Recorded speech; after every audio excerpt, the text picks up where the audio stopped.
Hello guys, welcome to the Shadow Manhwa Teller channel. Our story begins with the main character speaking. My name is Martial God Ziyuan, and I'm one of the 4 supreme emperors of this world. The 4 of us ruled this world together, and what's more surprising is, we were actually close friends. But to be honest, calling us friends would be an understatement. We were like brothers, or at least, I thought of them as my brothers. With that trust in mind, I shared my greatest secret with them, that soon, I'd be making a breakthrough, and becoming the strongest among us. My intention was simple: if I became more powerful, I could raise all of us together, but I guess, that's not how they saw it. The day I was making my breakthrough, at my weakest moment, those 3 attacked me together. That's when I realized the truth behind betrayal. It always comes from someone close. I had to destroy my own soul, just to take down 2 of them, but one still managed to escape. The last fragment of my soul ended up inside the body of a man, who had just been buried, and now, I can see his memories. This man was killed for no reason at all. His name is Leon Lionheart, the illegitimate son of the Lionheart family. Because of his status, he lived a life full of rejection and humiliation.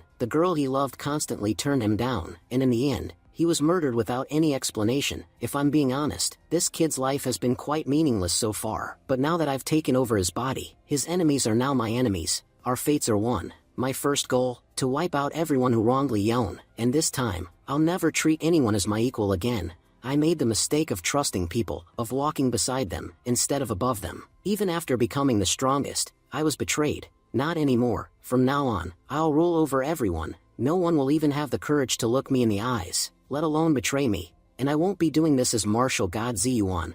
I'll do it as Leon Lionheart. To the so-called friends sitting in their lofty places in the universe, wait for me. Get your necks ready, because they'll be severed by my hands. As Leon begins walking back to his home, he notices a girl being harassed by a group of guys. The girl is Yulin, the daughter of a maid in the Lionheart family. She yells, "Let me go! I belong to the Lionheart family." One of the thugs sneers and replies, "Yeah, we know where you come from. We also know why you came here in the middle of the night. You wanted someone to play with you tonight, right? I will make sure your wish comes true." Yulin pleads, "Please let me go. I'm just looking for my young master." The man laughs. "You mean that loser Leon Lionheart? He is probably passed out drunk somewhere. He's nothing but a bastard. You won't get anything from following him. Come with me instead.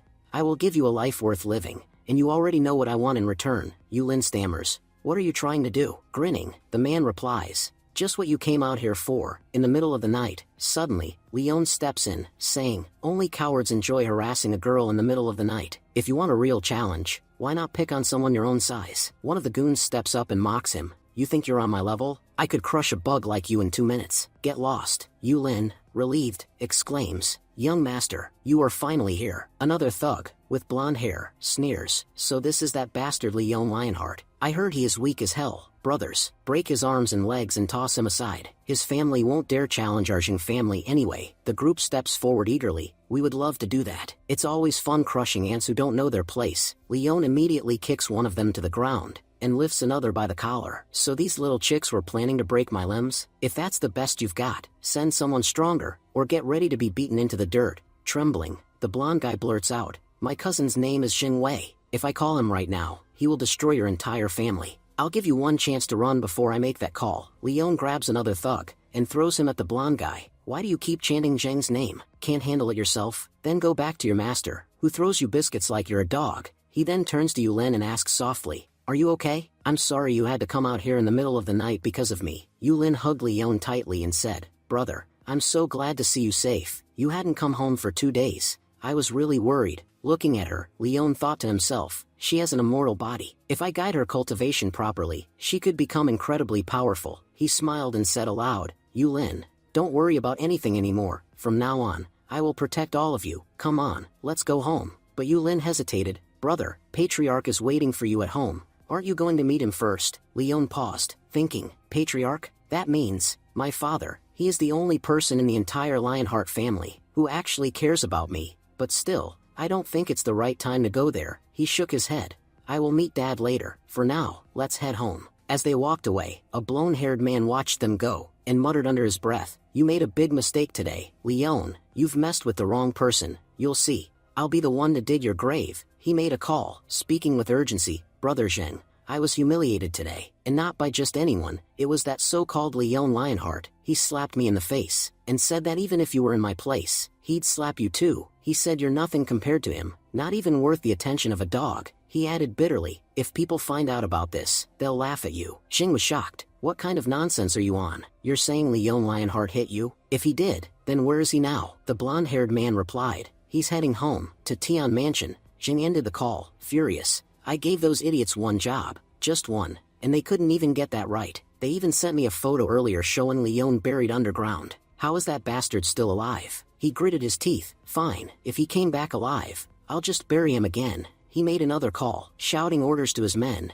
Get ready, that bastard Leon is still alive. We're heading to Tian Mansion, to dig his grave ourselves. Scene shifts to Tian Mansion. Yulin brings Leon home. Her mother greets him warmly. Young master, please have a seat. I'll make you some tea. Leon replied gently. Aunt, you're not well. You shouldn't be overworking yourself. I can handle small things like this on my own. She smiled. Honestly, young master, people might say all kinds of things about you, but I've never met someone as kind as you. Because of your kindness, the world calls you a fool, but in truth, you have a heart of gold. Meanwhile, Zhang and his men arrive outside Tian Mansion. He pointed at the house. That's where Leon lives, with a few servants. Do what you have to. I'll take full responsibility. Just make sure Leon doesn't walk away. Inside, Leon was seated calmly. When Jing barged into the house, young master Leon, I didn't expect to find you here. Leon replied coldly, this is my home. Of course I'm here. But tell me, how dare you bring your dogs into my house? Did you not read the sign at the entrance? It clearly says, no entry for Zhang and dogs. Feigning innocence, Jing said, sorry. What did young Master Lionheart just say? Is this the same guy who used to pee his pants at the sight of me, and now he's talking so boldly? Leon turned to Yulin. Yulin, go inside, and stay with Aunt. Take care of her. I'll handle these fools. He then looked at the intruders and said firmly, I've given you enough chances, but like they say, there's no point playing music for a buffalo. It won't appreciate it. I'm not wasting my time anymore. Come at me and take your beating. Jing ordered his men. Go on, take him out. But within moments, Leon had beaten every one of them. Jing staggered up, laughing nervously. Brother Leon, don't be angry. Come on, have some tea. Let's talk it out. Leon replied coldly, you're still in one piece, because I let you be. Hope that's not a problem for you. Jing immediately fell to his knees. Sitting at your feet is an honor, young master. Leon glared at him. You tried to pull this stunt in my house. That's a serious mistake. Tell me, what punishment do you deserve? Desperate, Jing pleaded. To make up for it, I will give you $300,000. Leon snapped. Not a penny less than $2 million. If you want a bargain, go ahead. But each second you delay, I'll start breaking your bones one by one. You're not leaving until I see the money. And if it doesn't arrive within the hour, sure, you'll leave, but only on 4 shoulders. Jin kicked one of his men. Hurry up, go to my father, and tell him to transfer the money. Now, brother Leon, the money will be transferred within 2 minutes. Leon replied calmly, if it comes through, that's better for you. But do me a favor, my neck really hurts from looking down when I'm talking to you. Just then, Jing started massaging Leon's shoulder. See how easy this is for me? Doing things for you is no big deal. I'd do anything for you. Just then, 2 million transferred into Leon's account. Leon says coldly, now walk away. Don't look back, and remember, this money was a one-time offer. If you mess up like this again, you won't be forgiven. Zhang, beaten and humiliated, replies, after today's lesson, I won't make the same mistake again. As they walk out, Zhang mutters, that Leon used to be a complete coward. When did he get so fearless? A man standing beside him asks, Brother Zhang, should we call all our men? If we outnumber him, maybe we can take him down. Zhang slaps the guy and snaps, even if there were 100 of you idiots, you still wouldn't stand a chance. I'll handle him myself. None of you donkeys are needed. Scene shifted to the Zhang mansion. We see Zhang Yuhuazhang's sister and also Leon's crush. She's saying, where did brother Zhang rush off to in the middle of the night like that? He's such a fool. I bet he's already caused some kind of trouble. The butler replies, young master came back beaten up, and to escape the situation, he had to pay 2 million. Yuhua scoffs, with the way my brother acts, getting beat up is pretty normal. Then, changing the subject, she adds, anyway, I heard the Wu family's heir is coming to town. Do you know when? Yuhua was thinking, Jiafang, she's the only daughter of the Wu family. If we manage to build a good relationship with her, it could really benefit us. The butler informs her, Miss Wu will arrive tomorrow at 8 a.m. She'll be staying in the city for 3 days, starting with a visit to our local Yandong market. Yuhua says confidently, all right, I'll make sure to meet her tomorrow, no matter what. Meanwhile, we see Leon speaking gently to Yulin, you can sleep peacefully now. No one's going to bother us here. Yulin, still shaken, replies, but brother, I'm really scared. Leon reassures her, if you're not going to sleep, then I'm not going anywhere either. In his thoughts, Leon reflects, I thought things would calm down a little after I got here, at least one peaceful day. but it seems like peace is out of the question. I can't just sit around anymore. Starting tomorrow, I'll look for some ancient artifacts. Until I restore my strength, I won't be able to defeat my enemies. Next day, Yendong Market. We see Miss Wu walking around the market with her Uncle Chen. Suddenly, she notices a large crowd gathered ahead. Jiafang says, "I want to see what's going on over there." Meanwhile, Yuhua thinks to herself, "Looks like the fish has walked right into the trap. I had a feeling that if I gathered some people here, she'd show up on her own." Approaching Miss Wu, Yuhua greets her warmly, saying, "It's such a pleasure to meet you. I never thought I'd run into Miss Wu today." But Mr. Chen steps in and says curtly, "Our young miss doesn't speak with just anyone. Please, miss, move along." Yuhua persists, "Miss Wu, do you remember me? We met 3 years ago, and since you're in my city, Yendong, wouldn't it be nice if I gave you a little tour?" Miss Wu replies, "So you're a local here? You must know a lot about the area. And if you're so eager to be our guide for free, then fine, you can be our guide." Meanwhile, in another part of the market, where Leon and Yulin are also wandering around, as they browse, Leon thinks to himself, "Most of the items here are fake, old junk just painted to look valuable." Suddenly, Leon's eyes land on a pendant, radiating an unusual spiritual energy. Curious, he asks, "How much is this pendant?" The shopkeeper replies, "If you bought it at a major store, it'd cost at least 5 million. But since it's here with me, I can give it to you for just 1,000 yuan. Leon immediately buys the pendant. Watching this, Miss Wu remarks, "That pendant is absolutely beautiful. So, how much did it cost?" Leon replies, "I've already bought it, so knowing the price won't help you now." Shocked, Yuhua thinks, "How is Leon still alive? Just yesterday, I overheard Brother Jing saying he'd arranged an attack on Leon, and that he was killed. Was Jing lying?" Yuhua then steps forward and says, "Mr. Lionheart, I'm willing to pay you 50,000 yuan for that pendant. Please give it to Miss Wu." But Leon responds coldly, "I'm not selling it. Even if you offered me 500,000, I still wouldn't sell it." Miss Wu watches him walk away and says, "He was so arrogant. We offered him 50,000 yuan for something he bought for just 1,000, and he didn't even look back at us." Mr. Chen tries to reassure her, "Miss, if you like it that much, you'll definitely get it. There's nothing in this world you desire that you won't get." He walks up to Leon and says, "Young man, please wait." Leon replies, "You tried to buy it just a moment ago and failed.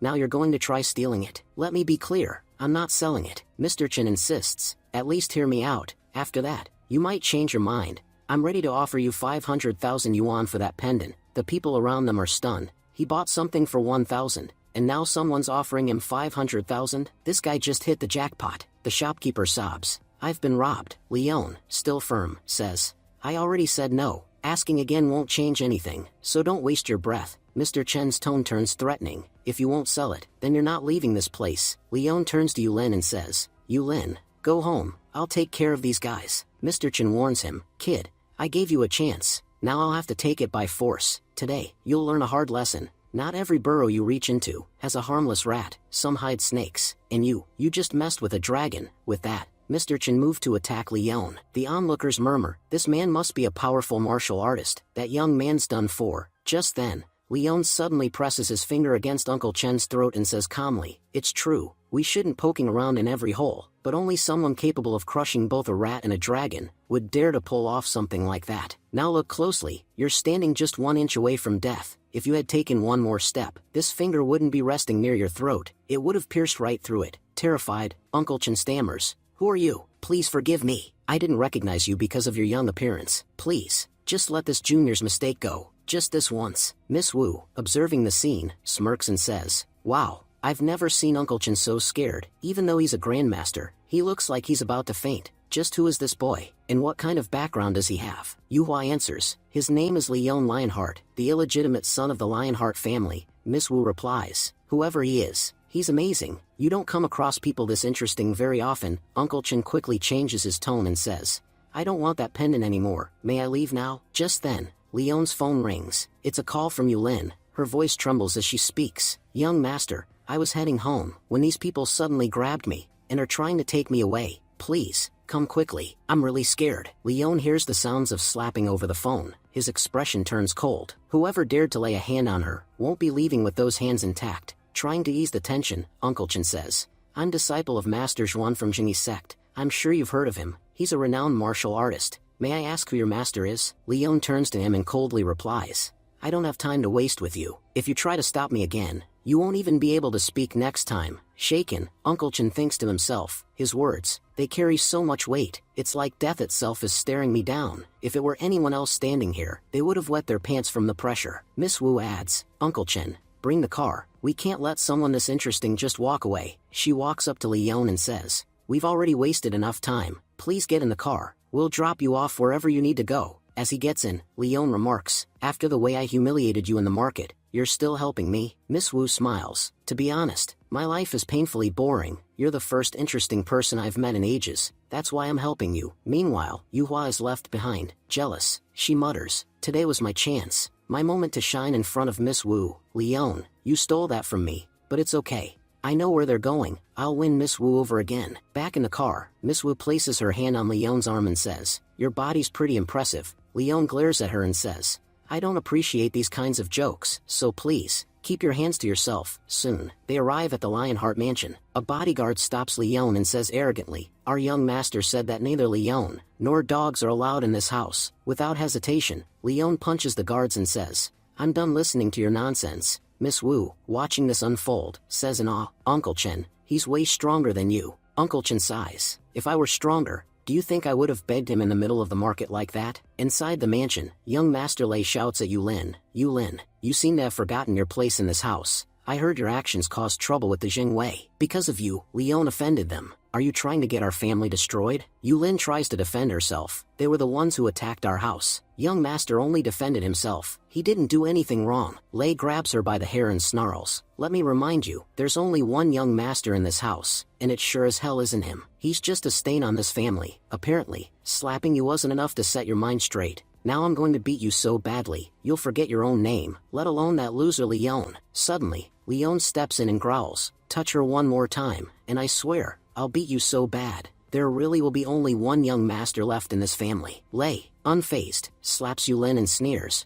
I just touched her. Now do your worst. You dare threaten me in my own house, you bastard. Leon doesn't respond with words. He launches a powerful palm strike at Lei. Lei's arm shatters from the impact. Lan said, you should be grateful that our dads are the same person, otherwise, for that slap, it wouldn't just be your hand. I would have gone for your throat. At that, all the members of the Lionheart family began shouting at Leon. We knew your intentions weren't pure, but we didn't expect them to be this vile. You should be kicked out of the Lionheart family immediately. Just then, the temporary head of the family, Grandpa Lionheart, arrived on the scene. He said sternly, so you learned a few tricks from the outside world, and now think you're some kind of big shot? Even if your father isn't here, I am. If you ever react like that again, Leon, it won't end well for you. A doctor rushed in, reporting urgently, young master's hand has been fractured. Lei shouted angrily, Grandpa, this guy attacked me right under your roof. That means he doesn't care about your presence or your authority. I'm not upset about my broken hand. I'm more upset that he disrespected you. Lei thought to himself, I've successfully provoked the old man. The best part? He's a half-step grandmaster. There's no way Leon getting out of this untouched. Grandpa,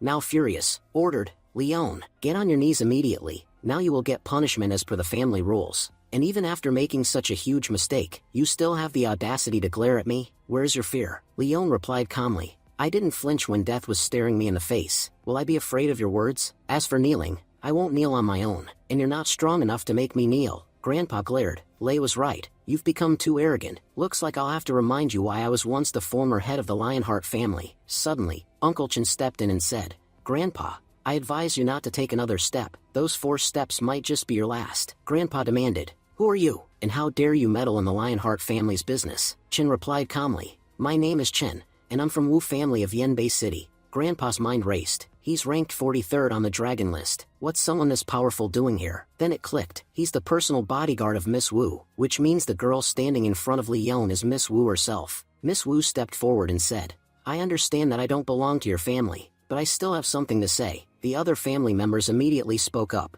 Miss Wu, it's an honor to have you here. Please speak freely. We're all eager to hear you. Lei was confused. What is Wu Jiafang doing here? From what I know, her family is incredibly wealthy, and she's their sole heir. Not to mention, she's gorgeous. If I can win her over, I could become the head of 2 powerful families. No one in all of China would be able to stand against me. Miss Wu began. Leon just broke his stepbrother's hand in front of everyone, and disrespected the former head of the family. A person like him has no right to be part of the Lionheart family. Lei shouted in agreement. Miss Wu is absolutely right. This trash is a stain on our family's name. I say we kill him right here, right now. But Miss Wu replied calmly, Leon may share your bloodline, but I'm certain no one here is strong enough to even lay a finger on Leon, let alone kill him. The best thing we can do is exile him from the Lionheart family. That way, none of you will have any ties to him. Grandpa nodded. Miss Wu is right. Leon, bow your head and leave this family for good. From now on, we have nothing to do with you. Leon replied coldly. You think I care? Your little business empire means nothing to me. And as for bowing down, forget it. Anyone who tries to make me kneel should be ready to die. Grandpa growled. Fine then, let's see who's really stronger. Uncle Chen stepped in again. Grandpa, I'm warning you one last time. Don't fight him. No matter how strong a rat gets, a lion's cub can still crush it. The difference between you and Leon is like that between a rat and a lion. He may look young, but he's already a grandmaster. You're talking about attacking him? Honestly, I can't even touch him. And what's worse is seeing you exile such a talent from your family. Normally, even my family would fight to build ties with someone like him. But you had a diamond in your hand and threw it away. All the Lionheart family members were shocked. He's a grandmaster? Mr. Chen, you must be mistaken. Miss Wu laughed. This is hilarious. I barely said a few words, and they cut all ties with Leon. I've seen fools before, but never a family as foolish as this one. If my Uncle Chen respects someone this much, shouldn't that tell you something? She turned to Leon and said, even if your family doesn't value you, the Wu family knows your worth. I sincerely invite you to join our family. We'll give you things the Lionheart family couldn't even dream of. After witnessing everything, Yuhua was completely shocked. She thought, how is this even possible? Out of everyone here, I know Leon better than anyone else. But this isn't the same Leon I used to know. Grandpa said seriously, Miss Wu, even if we said we have nothing to do with him anymore, the truth is, he's still our blood. Words alone can't erase that. Miss Wu replied coldly, I'm not talking to anyone from your family, so stay out of this. And if you speak up again, I'll cut out your tongue. She turned to Leon. So tell me, what's your decision about my offer? Leon smirked. Have you ever seen a lion wearing a collar? Then why on earth would you think you can put one around my neck? I'm not interested in you or your offer. Miss Wu chuckled. You really are arrogant. Grandpa, clearly pleased, said, I knew it. Blood is blood. No matter the misunderstandings, that bond doesn't just vanish. Leon thought to himself, the real Leon used to be a complete fool. But even then, the Lionheart family never treated him cruelly. They didn't like him, sure, but because of his father, they had to give him the same respect and benefits as Lei. That's why. I have no reason to destroy them, Leon said aloud. From now on, none of you will interfere in my matters. If you stay out of my way, then I won't come after you. Grandpa replied, we've got no problem with that. As long as your name still carries the Lionheart title, we'll never meddle in your affairs again. Then, with authority, he announced, as the formal head of this family, I declare Leon the next leader of the Lionheart family. But Leon scoffed. Have you ever seen a lion lead a pack of vultures? What made you think I'd lead a family like this? I have zero interest in being your head. Just then, Miss Wu casually slipped her arm around Leon and declared, you're really something else. From this moment on, I officially declare you my boyfriend. Leon stared at her, thinking, this girl, she's really something. After everything I did to insult her publicly, she still came all the way here just to help me.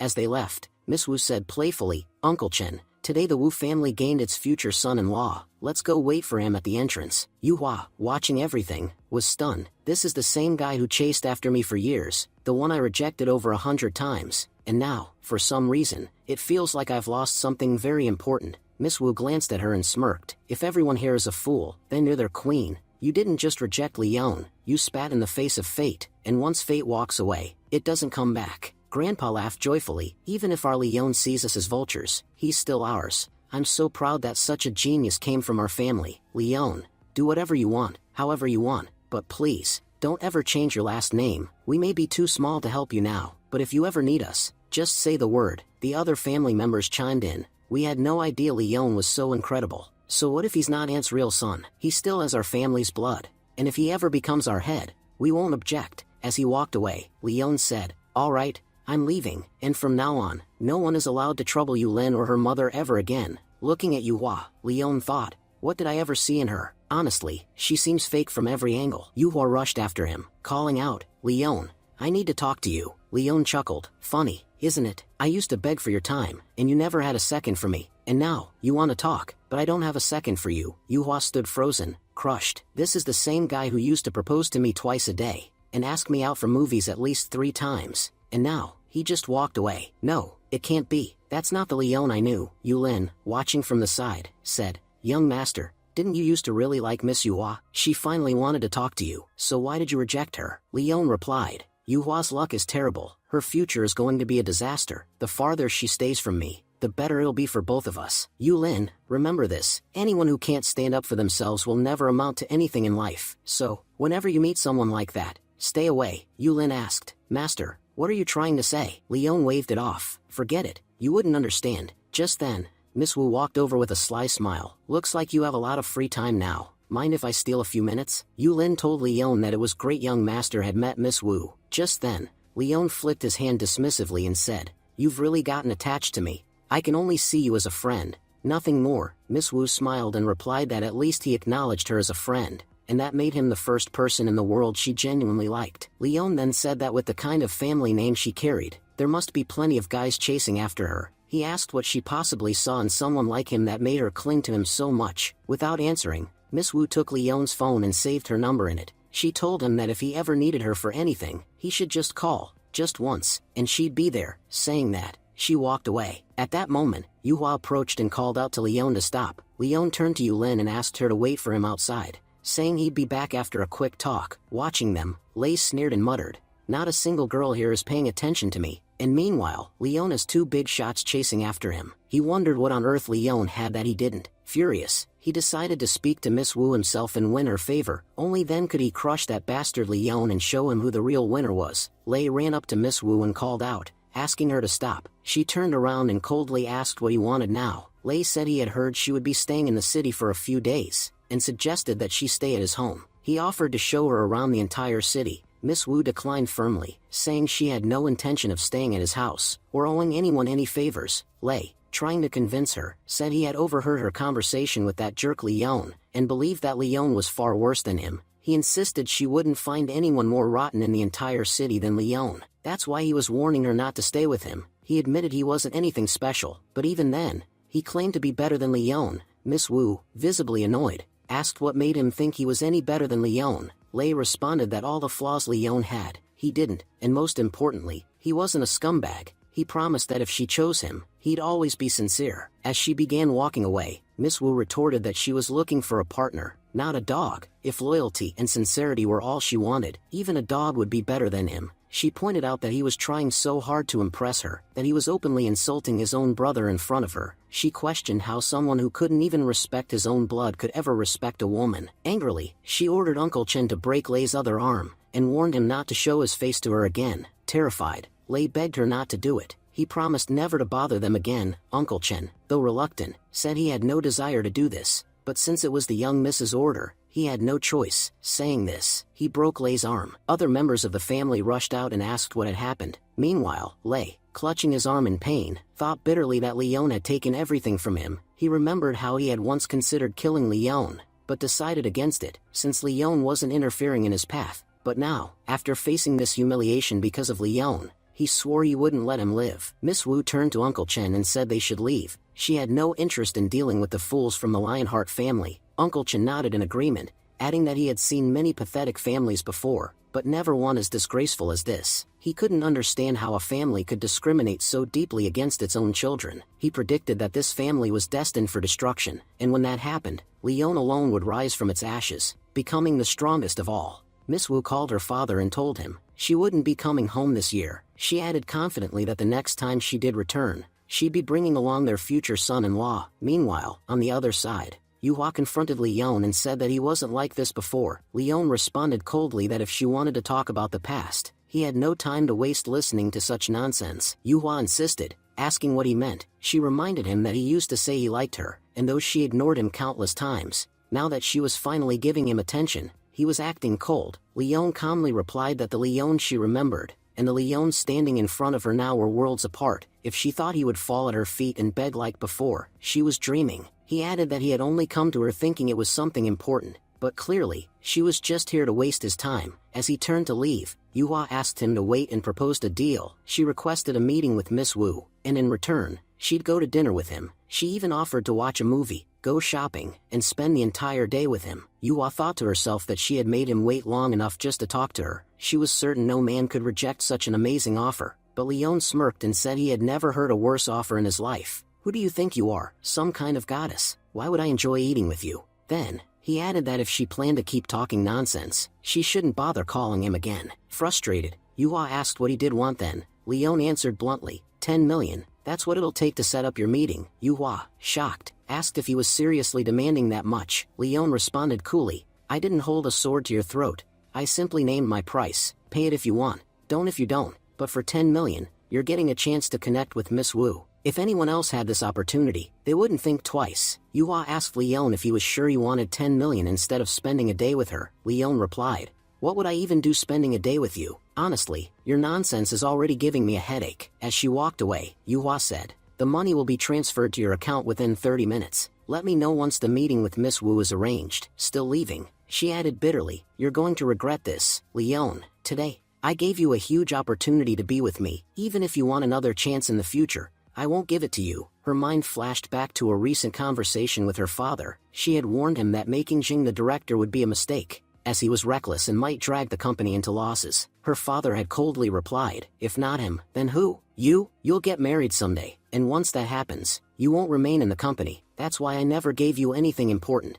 I don't even see you as part of this family. Yuhua had pleaded, but Dad, I'm still your daughter. Marriage doesn't change that. I can work for the family my entire life. He snapped, get out, don't try to lecture me. As she left, she vowed to prove them all wrong. She would show them how capable she truly was, and how they had made a terrible mistake by not making her the director. Yuhua thought to herself that just because she was a girl, she had never been given a fair chance. Whether it was Zheng or her father, both dismissed her based on gender. If she ever got proper family support, they wouldn't be able to say a word against her. Meanwhile, Leon approached Miss Wu, who was still waiting. He asked if she hadn't left yet. Miss Wu replied that it was difficult to find a taxi here, so she figured she'd offer him a ride. She then asked playfully, by the way, I wasn't joking earlier, what do you really think about me? Leon said sincerely, helping people takes up a lot of my time. Isn't my friendship enough for now? Miss Wu smiled warmly and replied, that's exactly why you're different from everyone else, and also why you're my favorite. Just then, Leon's phone buzzed. His account had received 10 million.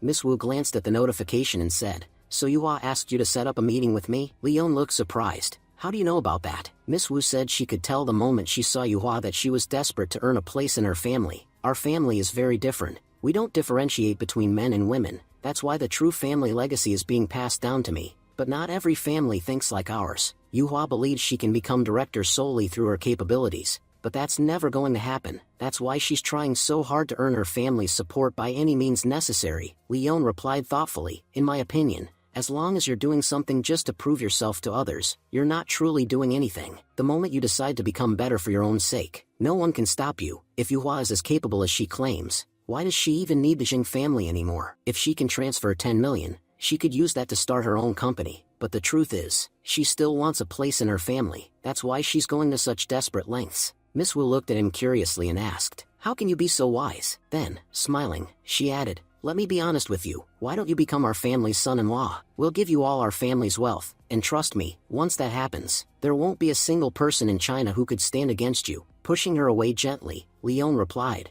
how many times do I have to tell you? I have no interest in any of this. I've got more than enough on my plate already. Leon then asked, so, do you want to meet Yuhua or not? If you don't, that's fine. I'll just let her know. Miss Wu hesitated and then said, I'm willing to go for you, but what's in it for me? You have a great body. Do you work out? Leon frowned and replied firmly, look, I'm not selling my body for 10 million. You've got the wrong guy. Eventually, after Miss Wu insisted, Leon messaged Yuhua that her meeting with Miss Wu was scheduled for noon the next day. Meanwhile, elsewhere, Lei had already paid the bounty on Leon's head. He muttered, everyone knows that once you pay Justice Society, nobody comes back alive. Leon, you made a huge mistake messing with me. You don't realize how many dangerous people I know. The scene then shifted to Justice Society leader Jia Hu, who was thinking out loud, my childhood crush, Jia Fang, is in that city. Who knows, maybe I'll run into her during tomorrow's mission. It would be amazing to meet her again.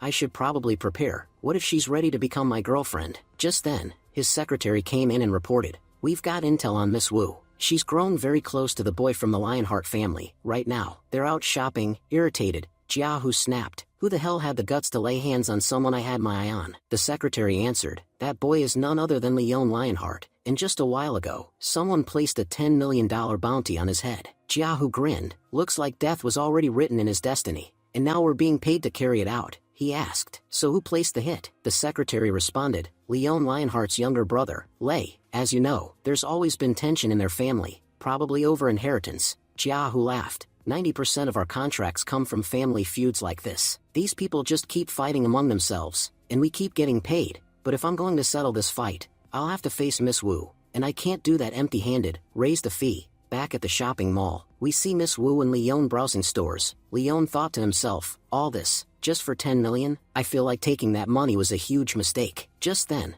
Leon noticed they were being followed. He quickly pulled Miss Wu to the side. Miss Wu asked, what's going on? Where are we going? Leon replied, we're being followed. We need to move somewhere safer. The assassin, tailing them from a distance, thought, this man's senses are sharp. I've been tailing them covertly, but he picked up on me easily. Still, no matter how far they run, they can't escape. Once they got to a quieter corner, Miss Wu asked, are we safe now? Leon replied calmly, no, in fact, our assassins are the ones who are trapped now. One of the assassins stepped forward and said, Miss Wu, our target is Leon Lionheart. We would never dare lay a hand on you. Please, step aside. If you get even a scratch, we'll be the ones in serious trouble. Miss Wu narrowed her eyes and snapped, so you're from Justice Society? How dare you accept a contract on my friend's life? Where is Jiahu? Send him here immediately. You're not going to lay a finger on my friend while I'm around. The assassin replied, we get paid to eliminate targets. Now that we've accepted the money, we can't back out. All we can do is respectfully ask you to step away. Miss Wu challenged them, touch him once. I dare you. See what happens next. I promise. If anything happens to Leon,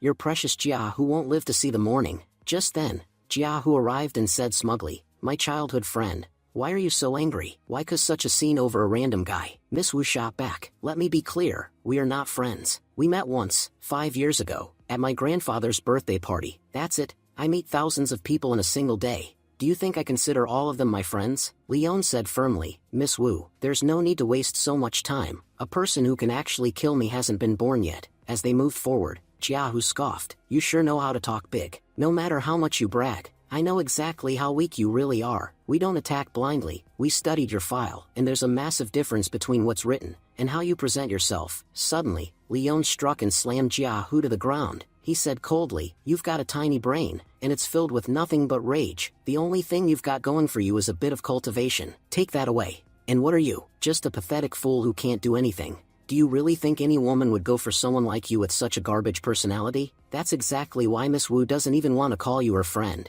And she's from a prestigious family. Even a regular girl wouldn't give you the time of day. You know what your biggest flaw is? That ridiculous haircut. Infuriated, Jiahu shouted, say whatever you want about me. I don't care, but don't insult my hair. I won't forgive that. At that moment, Uncle Chen stepped in and said, little brother, what are you doing? If you keep this fight going, it won't end well for you. Miss Wu, let's go. Anyway, this fight is not going to proceed any further. Jiahu protested, Senior, you've got to be kidding me. Our masters don't concern themselves with trivial matters, so why would they step in for some random kid? I don't believe they actually said that. Just then, Jiahu's phone rang. It was his junior brother. Jiahu thought, he should be training. Why is he calling now? When he answered, it wasn't his junior, it was his master. The master spoke sternly. I heard you accepted a hit on Leon. Let me make this absolutely clear. Jiahu, there is to be no attack on him. If you defy me and go through with it, you already know what'll happen. Nervously, Jiahu replied, yes, master, I understand. From now on, I'll make sure Leon is under our protection.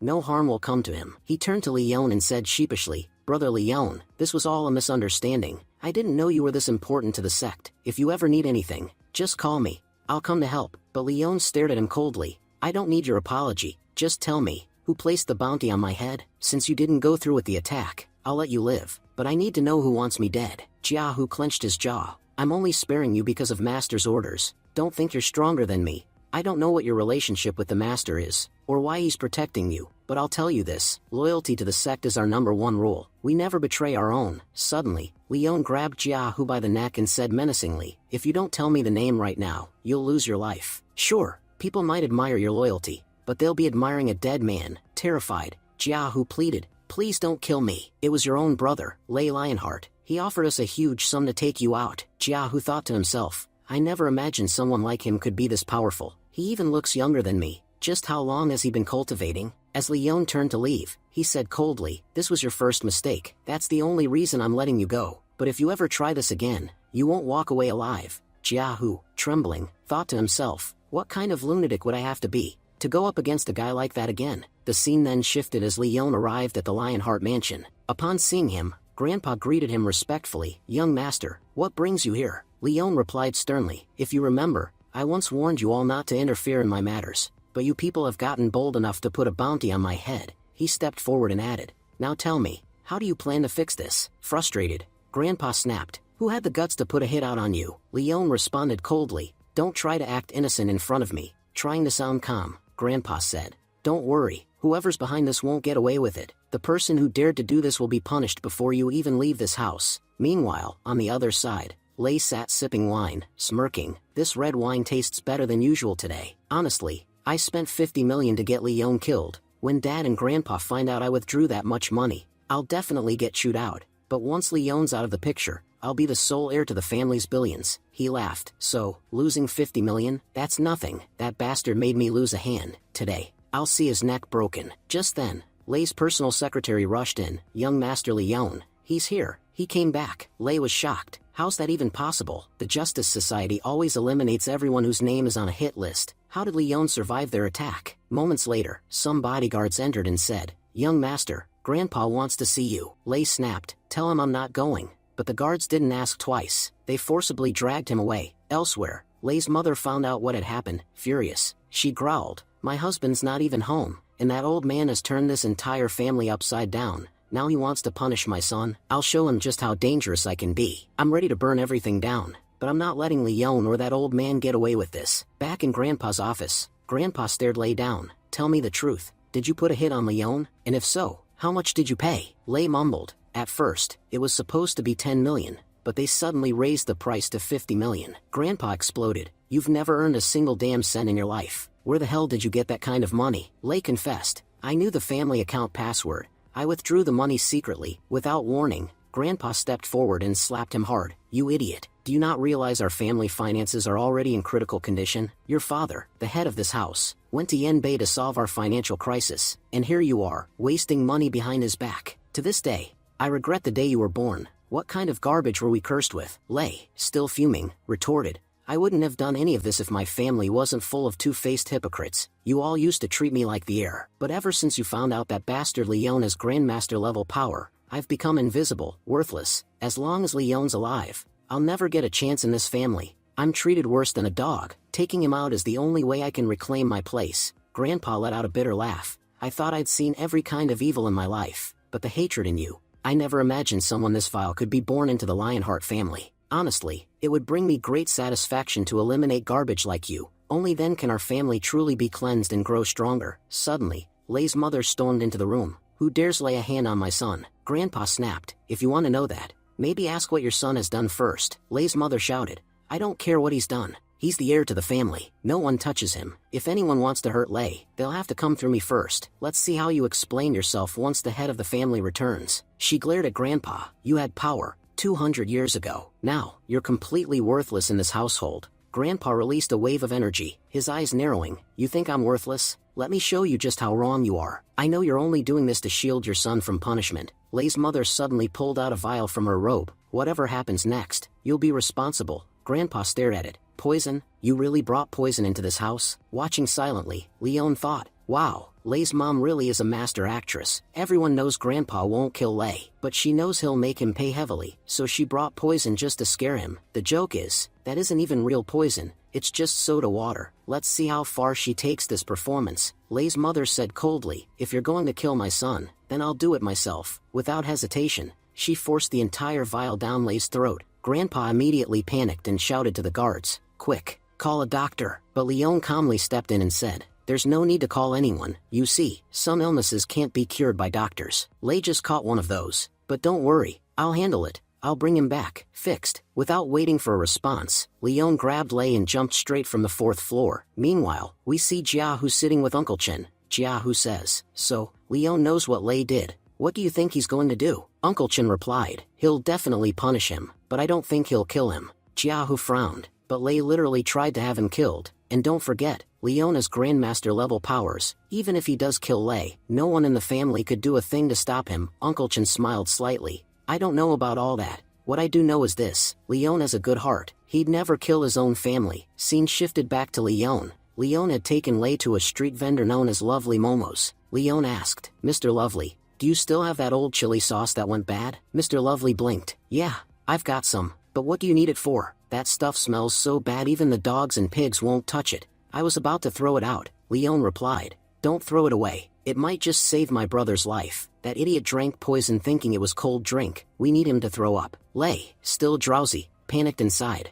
What is Leon trying to do? What did he do to me? Why can't I speak? Mr. Lovely added nervously, if that's the case, vomiting is crucial. Don't worry, 1 drop of this sauce and he'll be puking in seconds, Leon said. Don't stress. Even if no living thing likes your drink, today it might just save a life. Hearing that, Mr. Lovely poured the chili sauce straight into Lay's mouth. He grinned. I may just be a street vendor, but I always believed my life had a greater purpose, and today, I found it, to save someone's life. Open your mouth, kid. Once this hits your gut, it'll flush the poison right out. After Lay drinks it, Leon laughed. Mr. Lovely, what the heck did you put in this thing? That smell is still lingering. Mr. Lovely whispered, that's a family secret. We use special sauce in it, and just like that, he ran off. Leon thought to himself, looks like Lay just drank something seriously lethal. Just then, Grandpa and Lay's mom arrived. Lay's mom yelled, what did you give my son? That stench is horrible. I can smell it from outside. If something happens to him because of you, I won't forgive you. Leon replied sharply, you've got no right to say that.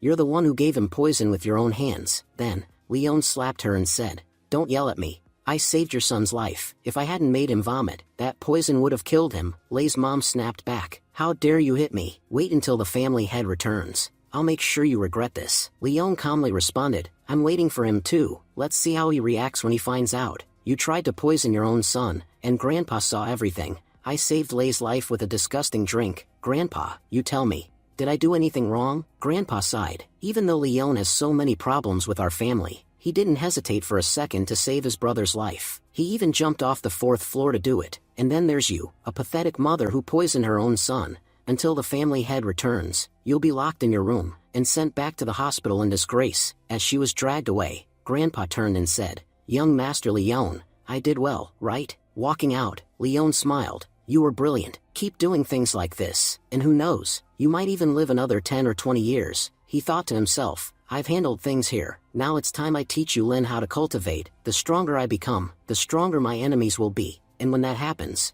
the people closest to me will be the first targets. But if she becomes strong herself, I won't have to worry. Scene shifts to Tianmen Mansion. Leon arrived at the Tianmen Mansion. Yulin, are you free? Yulin smiled. Hello, young master. What can I do for you? Leon said. Come to my room. Now, once in his room, Leon started changing clothes. Yulin stood there, stunned, thinking, what is young master planning? Could it be what I think it is? Yulin shyly said, young master, I think I need to take a shower first. Leon interrupted. You can bathe later. Let's first focus on why we're here. Embarrassed, Yulin murmured. But young master, I don't have any experience with this. Leon reassured her. I know what you're thinking. Most people don't have experience with this kind of thing. But don't worry. I'll guide you through it so well, you won't even feel like it's your first time. He then began transferring his energy into Yulin's body. Blushing, Yulin said softly, young master, you're so kind. Leon thought to himself, her behavior has been a little weird from the beginning. Wait, what does she think I'm doing here? He tapped her on the head and said,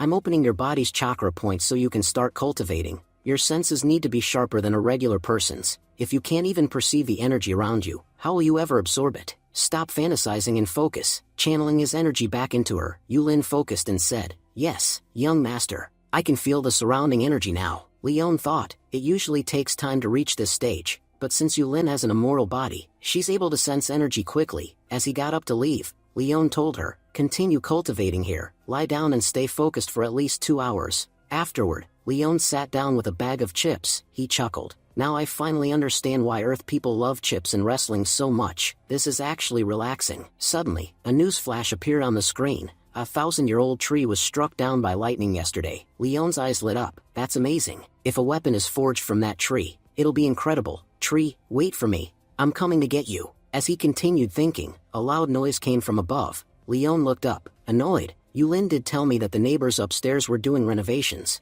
But if I remember correctly, they were only allowed to work until noon. It's already 2 p.m. Why are they still making noise? He glanced back. Yulin is meditating right now. If this continues, it'll disturb her. Leon walked upstairs and knocked on the neighbor's door. When the man opened it, he sneered. What do you want, neighbor? Why are you bothering me? Leon replied calmly. I'm not the one bothering you, you're disturbing me. You were supposed to stop construction by 12, and it's already 2. Will you stop it now, or do I have to stop it for you? The man smirked threateningly and held up a brick. You see this? Best quality brick. I want only high quality materials for my renovation, but if I have to use it to break someone's head, I'll be pretty upset. Leon sighed.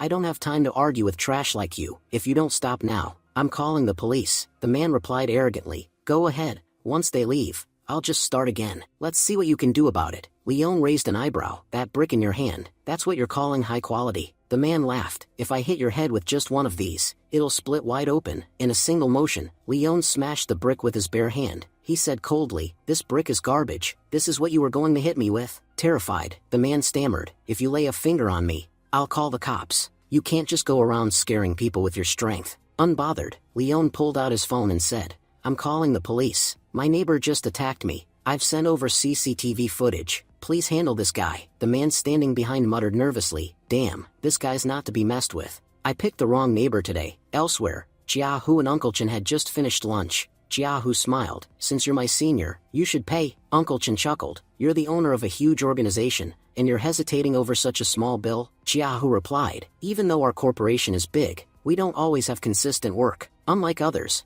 I don't send my brothers on missions. I put them on salary, so they don't have to worry about their living expenses. That's why I'm usually low on cash. As Uncle Chen paid, he nodded. I get it. You're doing this because of that incident, aren't you? Still fighting for your pride. Jiahu said quietly. When I left the sect, I made a vow. I wouldn't return until I became someone worth remembering. I even made this custom shirt to build my own name, but things didn't go the way I planned. Uncle Chen looked at him seriously. Seems like you regret leaving the sect, and honestly, your master misses you a lot. If you reach out to him, he might just forgive you. As they stepped out, Jiahu said, next month is Master's birthday. There couldn't be a better chance to see him again. I saw the news yesterday. A 1,000-year-old sacred tree has fallen. If I can gift a piece of it to Master, I'm sure everything between us will be resolved. Uncle Chen nodded. I heard that Luji Temple has bought that tree, but if we represent our sect officially, they might be willing to give us a share. Jiahu agreed. Alright, let's head over. Uncle Chen cautioned. Remember, we won't be the only ones there. From what I've heard, the White Lotus sect is also going after the same thing.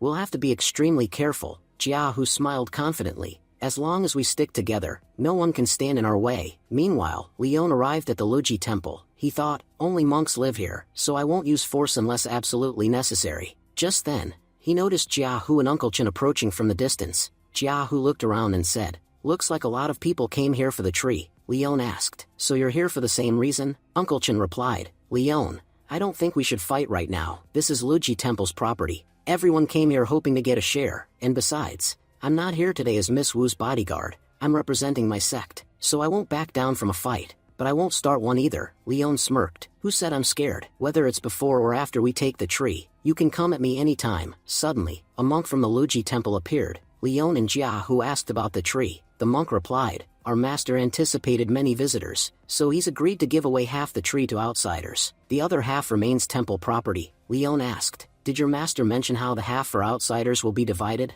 The monk shook his head. He only said that half is for you all. How you divide it among yourselves is your problem. With that, he turned and left. Leon thought, the monks here are clever. They knew holding on to the entire tree would attract attacks, so they donated half and left the outsiders to fight amongst themselves. Smart move. They secured their half without a fight. He then said, since it's up to us to decide the split, let's talk this out. Jiahu responded, there are 2 of us, and he's alone. Muchen added, don't assume too quickly. Sure, he's alone, but that doesn't mean he can't take both of us down. Uncle Chen asked Leon, how much do you want? Leon replied, 2 meters will be enough for me. Jiahu protested, that's impossible. I'm not giving more than 1 meter. Leon smirked. Have you heard the saying, greed leads to downfall? Your 1 extra meter might cost you a lot more, and besides, someone's already on their way to snatch everything from you. At that moment, members of the White Lotus sect arrived. Z-Fan stepped forward and said, we've been hiding our presence for a while, yet you still figured out we were here. Z-Lei added,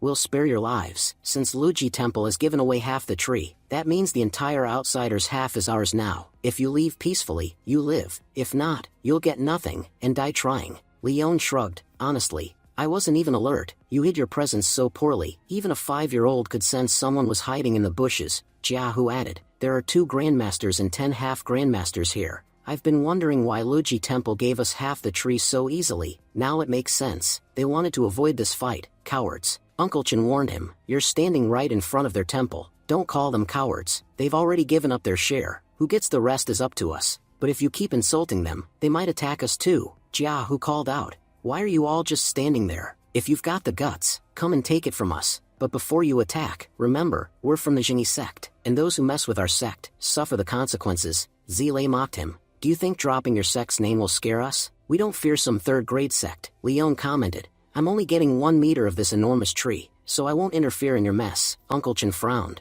What do you mean by that? Leon pointed. You can see how massive even half the tree is. I only want 1 meter. I can take my share and walk away. But how you guys plan to take the rest? That's your problem, Jiahu asked. You think we can't win without you? He paused, then said, all right, help us, and I'll give you 2 meters. Leon smiled. That deal was good before, now I won't settle for less than half. Jiahu sighed. You really are cunning. Fine, we'll give you half. Leon stepped forward confidently. Smart move. If you hadn't agreed, you wouldn't have gotten anything. I'll take care of the 2 grandmasters. Just make sure you handle the rest. As Zilei and Zfan stepped forward, they taunted. Kid, you're acting like a big shot. You know what happens to people who forget their place? They die like stray dogs. Leon smirked and replied. You're absolutely right, because today, you 2 are the ones who'll die. Zfan said proudly. We've trained together for 20 years, running 20 kilometers daily, and training 16 hours straight. We've built such chemistry that we can take down 5 grandmasters together, so what can a single brat like you possibly do to us? But in an instant,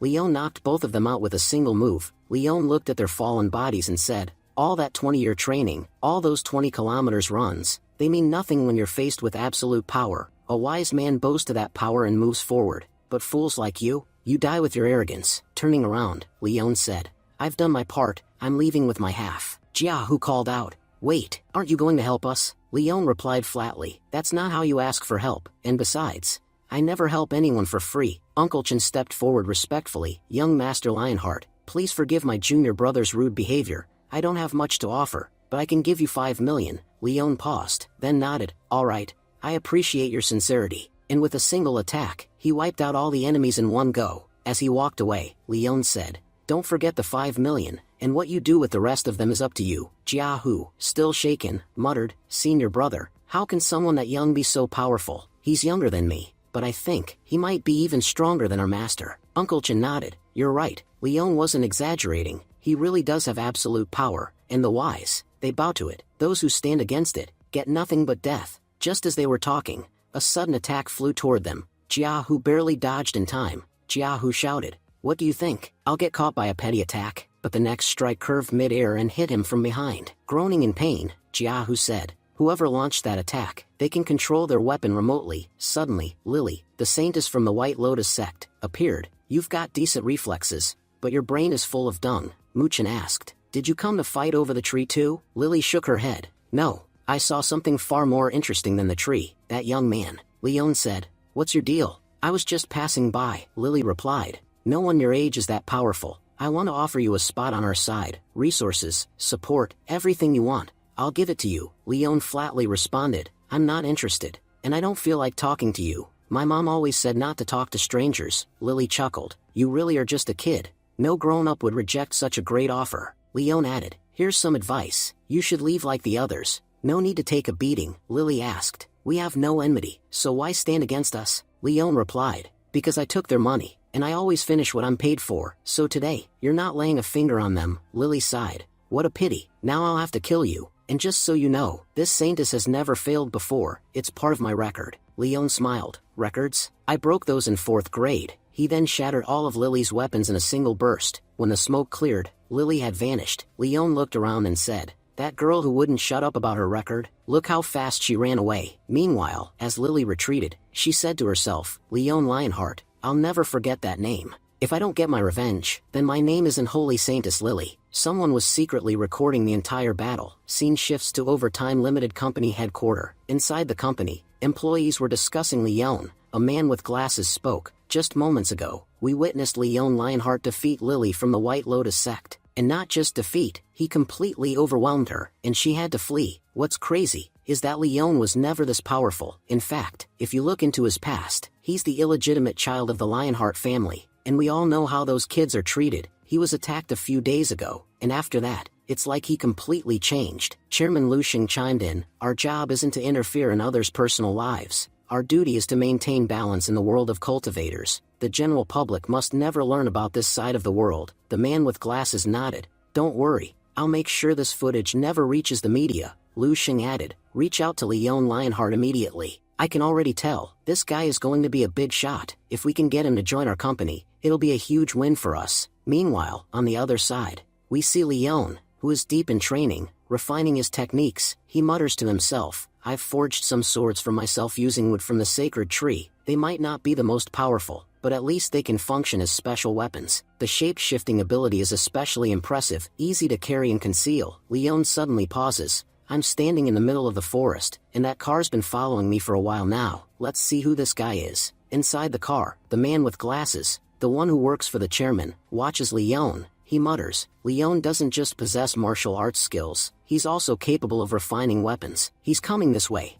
I'll try to talk to him and see if we can recruit him to the company. Leon approaches the vehicle and knocks on the window. Mind telling me why you've been following me? The man steps out and introduces himself. My name is Hu Hongli. I'm the manager of Overtime Limited, and I'm here on behalf of the company to speak with you. Leon replies coldly, I never filled out any job applications. You can leave. But then Leon notices the artifact on Hongli's hand and narrows his eyes. You're carrying a spiritual weapon in this world? That means your background is far from ordinary. Hongli smiles. Let me properly reintroduce myself. I'm the manager of Overtime Private Limited. On the surface, we appear to be a simple cleaning services company, but in reality, our mission is to maintain the power balance within society, to keep the cultivation world hidden from the general public. You've recently risen as a new star in the cultivation world, and it's our responsibility to keep tabs on everyone. Leon raises an eyebrow. And what if I refuse to cooperate with your company? Hongli's tone remains calm. We have some of the most powerful experts in the world, and even better technology. If someone refuses to cooperate,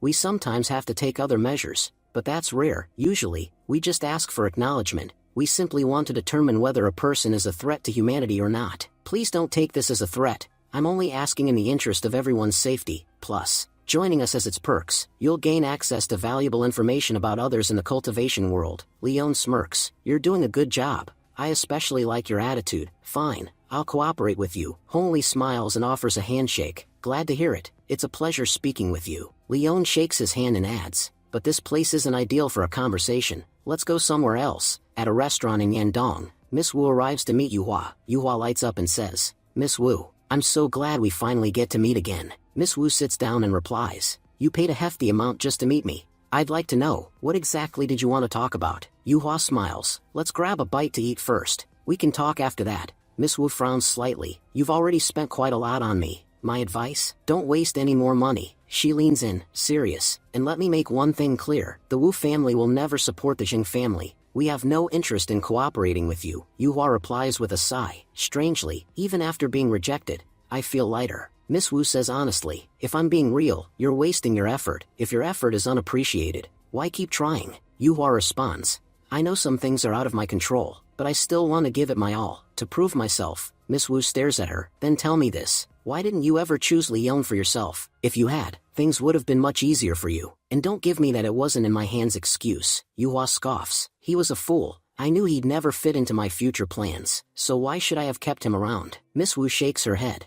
I told you before, you're a fool. In business, it's not about what you'll gain today. A smart businessperson thinks long-term. If you lack patience, you'll never achieve anything in life. Yuhua frowns. What does that have to do with Leon? Miss Wu answers, you at least admit he has incredible power, right? In terms of strength, there's likely no one in this city who surpasses him. According to my calculations, he's the #1 genius of this country at his age. He's also the youngest grandmaster ever. I guarantee, when you rejected him, you had no idea just how powerful he really was. Yuhua thinks to herself, she's right. I had no idea. In my obsession to gain recognition from my family, I never truly paid attention to Leon. Miss Wu concludes, that's exactly why I called you an idiot. Based on his current power alone, I still wouldn't pick him, but if he ends up ruling the world someday, it wouldn't surprise me. If he were with you now, even your family would respect you, but you let that opportunity slip. Yuhua replies quietly, maybe he met someone better, and that's why you see him the way you do, but I've known him since childhood,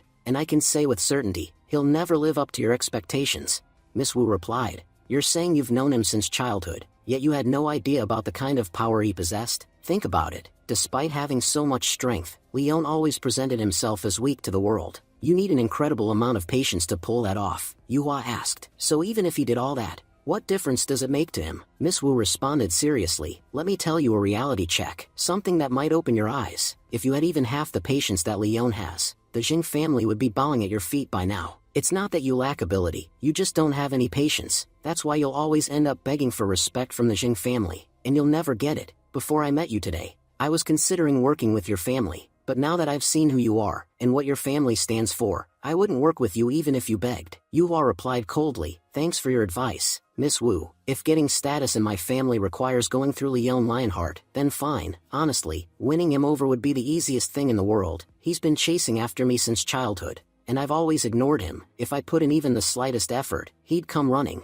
Because of your advice, our Jing family will rise again. Miss Wu chuckled. You really think you can pull that off? Yuhua challenged. Do you think so little of me? The boy who loved me all his life. I can't even win him back. Miss Wu calmly responded. It's not that I think little of you, it's that you think way too highly of yourself. Let me be clear, Leon Lionheart is the man I've chosen for myself. I trust him so much, I'd hand over my entire family fortune to him. Can you say the same? Standing up, she said.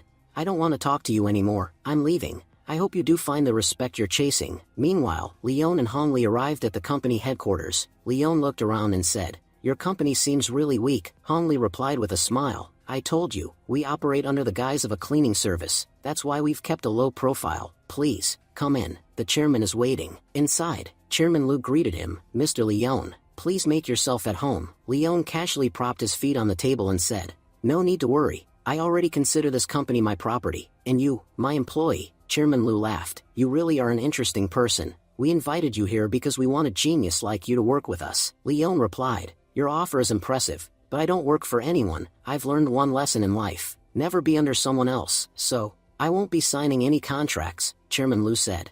I understand your point, but everything we do is for the benefit of society. Joining our company won't cause you any loss. In fact, you'll gain a lot. We can provide you information no one else can. Leon raised an eyebrow. What kind of information? Chairman Lu answered. For starters, you're not the real Leon Lionheart. The original Leon was just a 20-year-old kid who never accomplished anything. Everyone thought he was useless. Jing Wei sent men to beat him and left him to die in the forest. After that night, he completely changed, and then you appeared. Now tell me, how are we supposed to believe someone suddenly gained superpowers just by getting beaten up? Leon smirked. You've really done your homework on me, haven't you? Chairman Lu smiled. We told you, no one investigates or uncovers information better than us. Scene shifts to Jing Wei at the Jing Cooperations. He said, to rescue the Lionheart family from financial crisis, their head went to Yanbei to negotiate, and fell right into our trap. That was his biggest mistake. Now the Lionheart family is on the brink of destruction, and will be the ones to benefit. Jing Wei's father smiled. You've done a fine job. Everything is almost complete. Go and take some rest. Jing Wei refused. I've spent so long trying to destroy the Lionheart family. Now that the end is near, how can I rest? I want to see them fall with my own eyes. My whole childhood, I kept hearing how great the Lionheart family was. I only had one dream, to destroy them and make my family number one. His father nodded with pride. That's exactly the kind of drive I hope to see. In business and in real life, you're a beast. That's why I chose you to be the next family head. Fine, if you don't want to rest, go party. After all, the Lionheart family will be completely destroyed within 3 days. As he stepped outside, Jing Wei muttered, Leon Lionheart, you humiliated me. Everything that's happening is payback for that. I'll make you fall to your knees and beg for forgiveness. He then shouted to his men, come on, let's go party. Soon, we'll be watching Leon Lionheart's downfall. Meanwhile, Miss Wu is at home, calmly passing time. Miss Wu said, Uncle Chen, do you have any idea what Leon might be doing right now? Uncle Chen replied, as far as I know, the fight we had was recorded by the overtime company, so they've probably called Leon in to meet. Miss Wu's expression turned serious. That means Leon is currently inside our company. Wait a second, he's in there, and our officers have no idea how powerful he actually is. They'll probably try to handle him with authority. But Leon isn't someone who boasts of pressure. This could turn into a huge problem. Uncle Chen nodded gravely. You're absolutely right. We have to act fast if we want to protect him. Miss Wu shook her head. It's not just about protecting Leon. Our entire company is in danger. If things go wrong, he might end up destroying everything. Meanwhile, Chairman Lu and Leon were having a tense conversation. The chairman leaned forward and asked, May I know who you really are? Leon replied coldly, I have no desire to explain myself, but if you must know, I'm the reincarnation of an immortal. The chairman's eyes widened in shock, then slowly nodded. That explains everything. Leon smirked. Doesn't it sound like something pulled straight out of a novel? Chairman Liu responded. With the kind of growth you've shown, it's the only possible explanation. No ordinary person could achieve that level of power on their own. Leon continued. The fight I had outside the Luoji temple yesterday, it was brutal. So many people died. What did you all do with that news? Didn't the media cover it? The chairman gave a chilling smile. That's where our specialty lies. We released a story saying a pipeline burst outside the Luoji temple, and some workers got caught in it. That's what our company does. Control the narrative. Leon nodded slowly. I see. But regardless,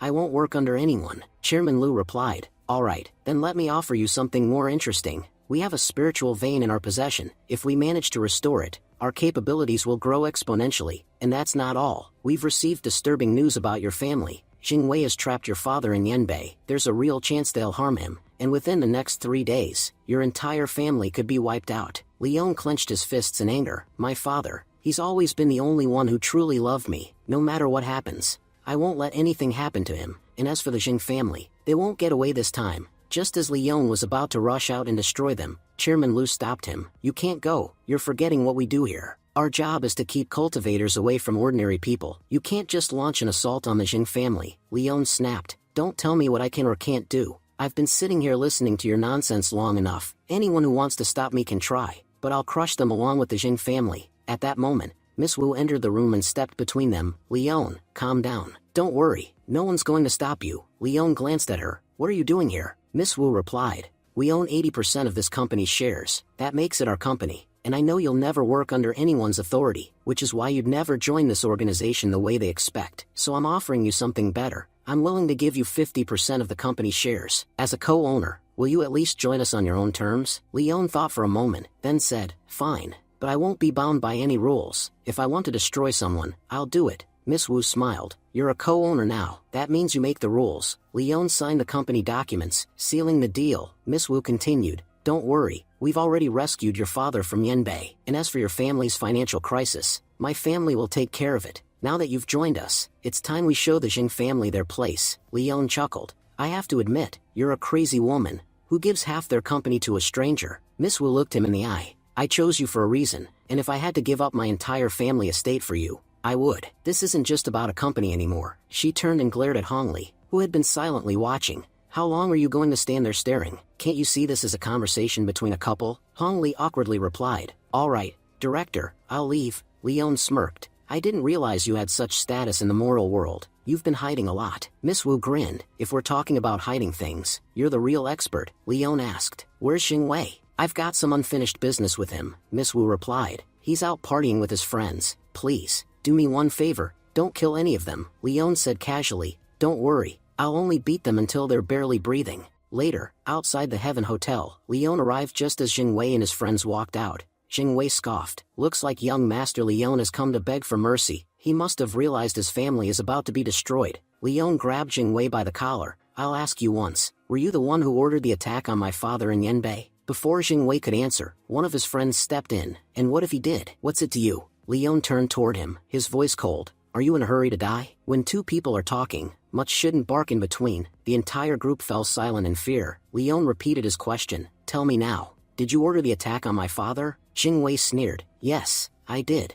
And even if the attack failed, in a few days, you and your entire family will be begging outside my house. I could have broken every bone in your body already. But today, I'm in a pretty good mood. Just then, Leon launched an attack and shattered Xingwei's legs. Xingwei screamed in agony. What the hell did you just do? Leon coldly replied. Be grateful I promised someone I wouldn't kill you. Otherwise, your head would have already been separated from your body. He turned around and added. You were running your mouth earlier. Now it's your turn. One of the guys, trembling, said. Young Master Lionheart, I'm just a small fry. If you touch a mutt like me, you'll only dirty your hands. I'll handle it myself. Saying that, he picked up a brick and hits his own head. Leon turned back to Xingwei. Was it your father who told you to target mine, or was it your own idea? Xingwei shouted. You're insane. You broke my legs. Leon slapped him across the face. Just answer what I asked. Xingwei growled. If you're so brave, then go ahead and kill me. Leon smacked him again. Xingwei screamed. I'm not talking about slaps. Kill me, and let's see how you survive after that. Leon scoffed. You're the first fool I've met who's begging for death.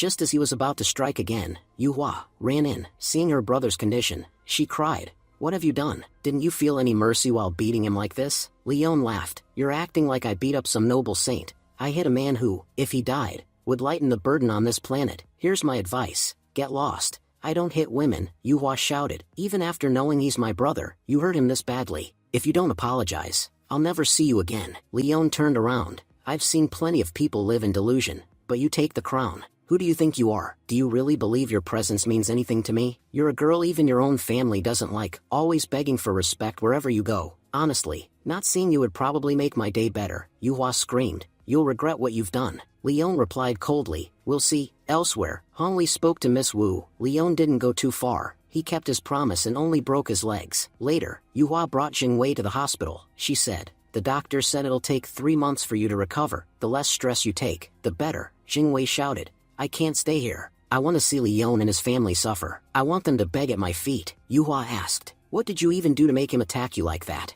"I know him well. He doesn't strike without reason." Jingwei yelled, "Get out. I don't owe you any explanations." Yuhua calmly said, "I'm your sister. I can help you handle this if you just talk to me. It'll ease your heart." Jingwei growled, "Even if you were my sister, remember this. You'll never truly be part of this family. You'll get married someday and become part of someone else's. That's why the Jing family won't even give you a manager's post." Tears welled up in Yuhua's eyes. "Just because I'm a girl, you and Dad always treat me like this." But then, she remembered Miss Wu's words. She was right. "I really have no patience. Just a few words from my brother, and I broke down. I shouldn't have let it get to me." She whispered, "Don't worry, little brother. One day, you'll learn to believe in the power of fate." Back at the Jing residence, Jingwei's father walked in, glaring. He said to Yuhua, "Leave us. I need to speak with your brother alone." Once she left, he suddenly slapped Jingwei. Jingwei shouted, "Dad, I want to see Leon Lionheart die. I don't care what it costs. I want him destroyed." His father roared, "You think I was happy watching you get beaten in public? Do you realize what kind of shame you brought to our family?" The young master of the Jing family, humiliated in broad daylight. "Do you think I'm just going to sit back and do nothing? I contacted Justice Society,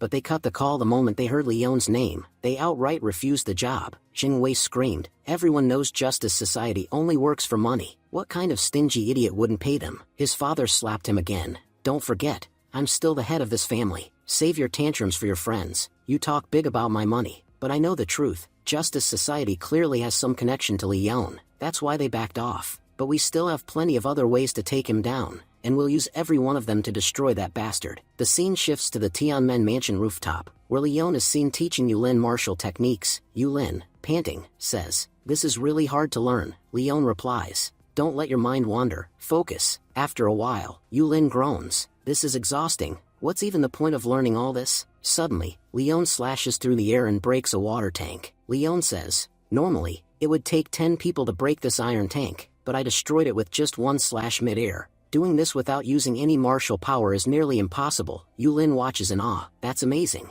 Just then, someone yells, "Hey, I was in the middle of a shower. Why did the water stop?" Leon gasps, "Yulin, run. We cut the water tank. If anyone sees us, we'll get scolded for sure." Scene shifts back at the mansion. Yulin and Leon return. Yulin leans in, about to kiss him, but Leon's phone rings. It's his grandfather. Annoyed, Leon mutters, "Why is this old man calling me now?" Blushing, Yulin says, "Young master, I have to go. I've got some errands to run." Her grandfather speaks on the phone. "Leon, there's something important. You need to come home immediately." Leon responds, "If I find out you called me back for no good reason, I swear I'll smack your bald head before I leave." At the mansion, Grandpa sternly asks, "Leon, did you break Xingwei's legs?" Leon casually replies, "Yeah, that punk was messing with me, so I punished him. He's lucky I promised someone I wouldn't kill him, or I would have snapped his neck." Lei's mother shouts, "You're going to destroy this family at this rate." Leon smirks, "Weren't you grounded? How did you get out of your room?" Looks like our dear bald grandpa is playing both sides.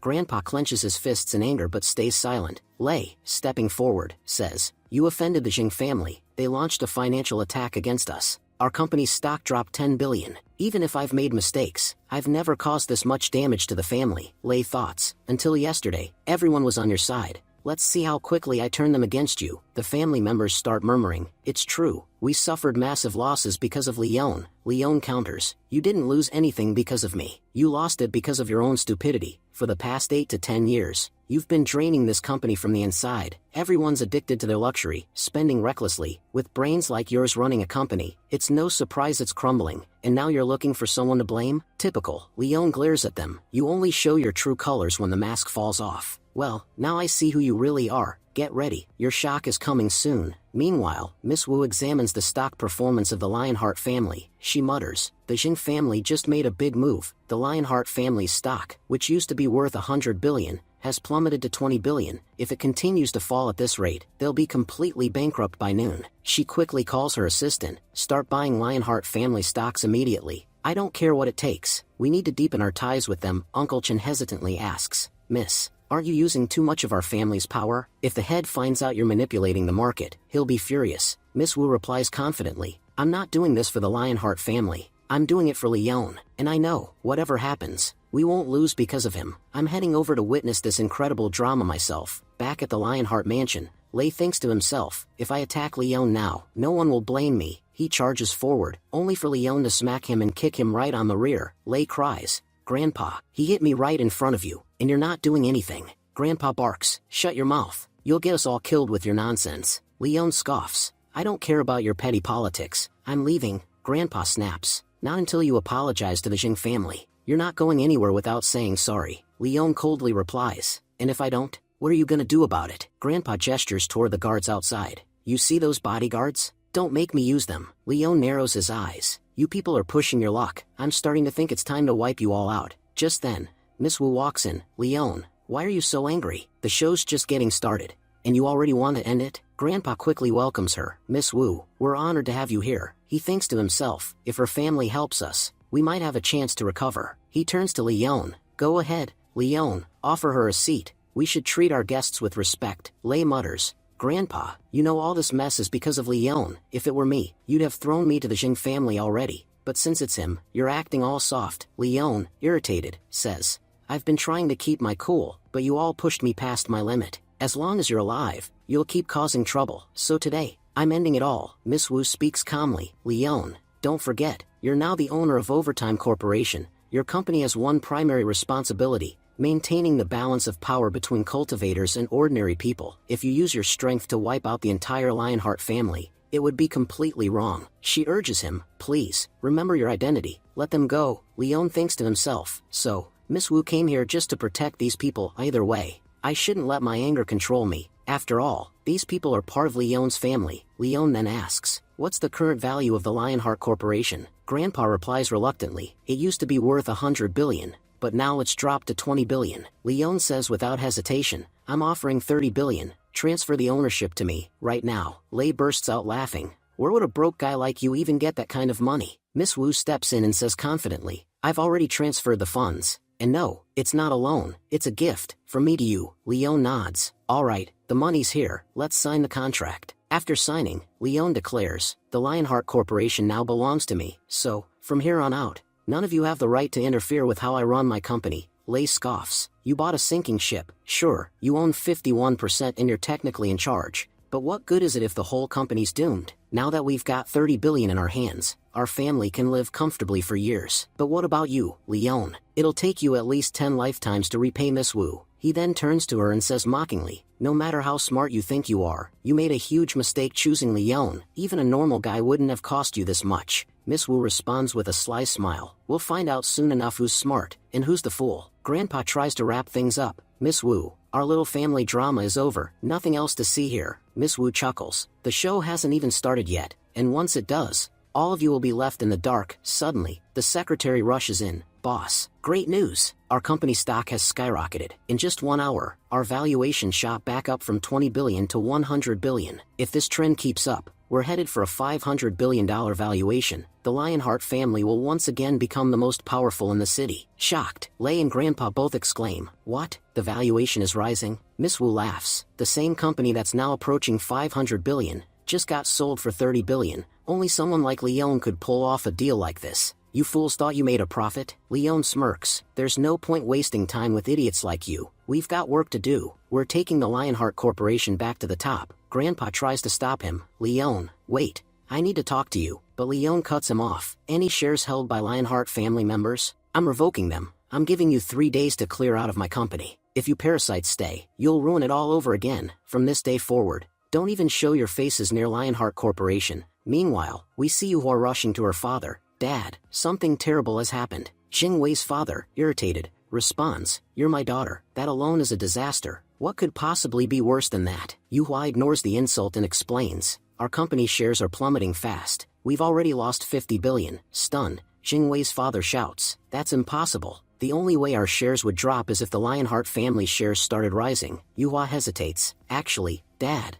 I forgot to tell you, Miss Wu, the daughter of Wu family, is very close with Leon. I believe her family helped boost his shares." Enraged, her father slaps her. "You idiot, and you're just telling me this now? If Miss Wu's family was behind the Lionheart rise, why didn't you tell me earlier? I told you to befriend Miss Wu, no matter what. You couldn't even manage that. All you ever do is run to me crying about your problems. But when it comes to doing something useful, you're completely useless. Honestly, every time I see your face in the morning, my entire day gets ruined." Yuhua thought to herself, "When did anyone ever tell me to become friends with Miss Wu? I made those efforts on my own." Just then, Jing Wei's father turned to her and snapped, "Yuhua, if you say one more word, I won't be able to control myself. Just sit there quietly, and stop trying to use your brain. Clearly, it's not doing any good." Yuhua sat down silently, thinking, "Is this really all because I'm a girl? Is that why I'm always the one getting blamed and humiliated?" Jing Wei chimed in, "Sis, honestly, I feel bad for you. I mean it, you're a girl, and you'll end up marrying into a good family. Once that happens, we'll benefit from the alliance, and you'll naturally help support the corporation. So why do you keep picking fights with Dad?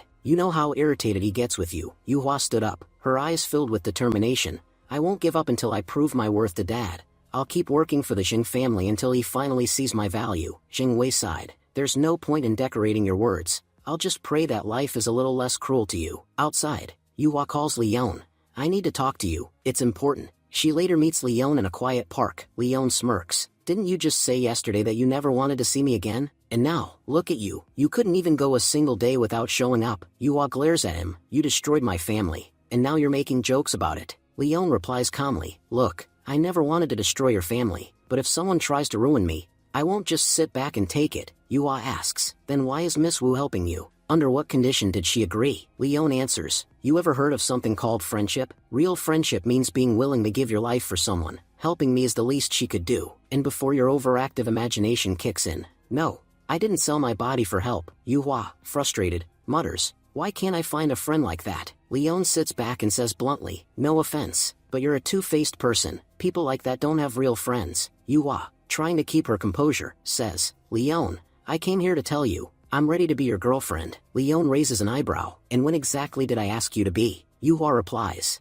"Don't act like you didn't want it. If you walk away from destroying the Jing family, I'll become your girlfriend." Leon stands up. "Every time I meet you, you disappoint me. What exactly do you think makes you so special? You act like you're a rare gem, but the truth is, you're just a common street girl. There are dozens like you." Yuhua snaps, "You've always wanted me to be your girlfriend, right? Well, if that's not what you want anymore, then tell me, what do you want in exchange for leaving the Jing family alone?" Leon smirks, "Now that's a good question. If you can get me 51% of the Jing family's shares, then I'll walk away." Yuhua shouts, "You're asking for too much. That's impossible. How am I supposed to hand over ownership of the company to you?" As he begins to walk away, Leon says coldly, "Then why did you even come here to talk? And next time you come to me, make sure you have the authority to back up your words. When you bring nothing to the table, there's no point in having a conversation." Scene now shift to the Overtime Corporation headquarters. Chairman Lucian reported, "Miss Wu, Leon was just spotted meeting with Yuhua." Miss Wu calmly responded, "Oh really? That's so?" Chairman Lucian continued,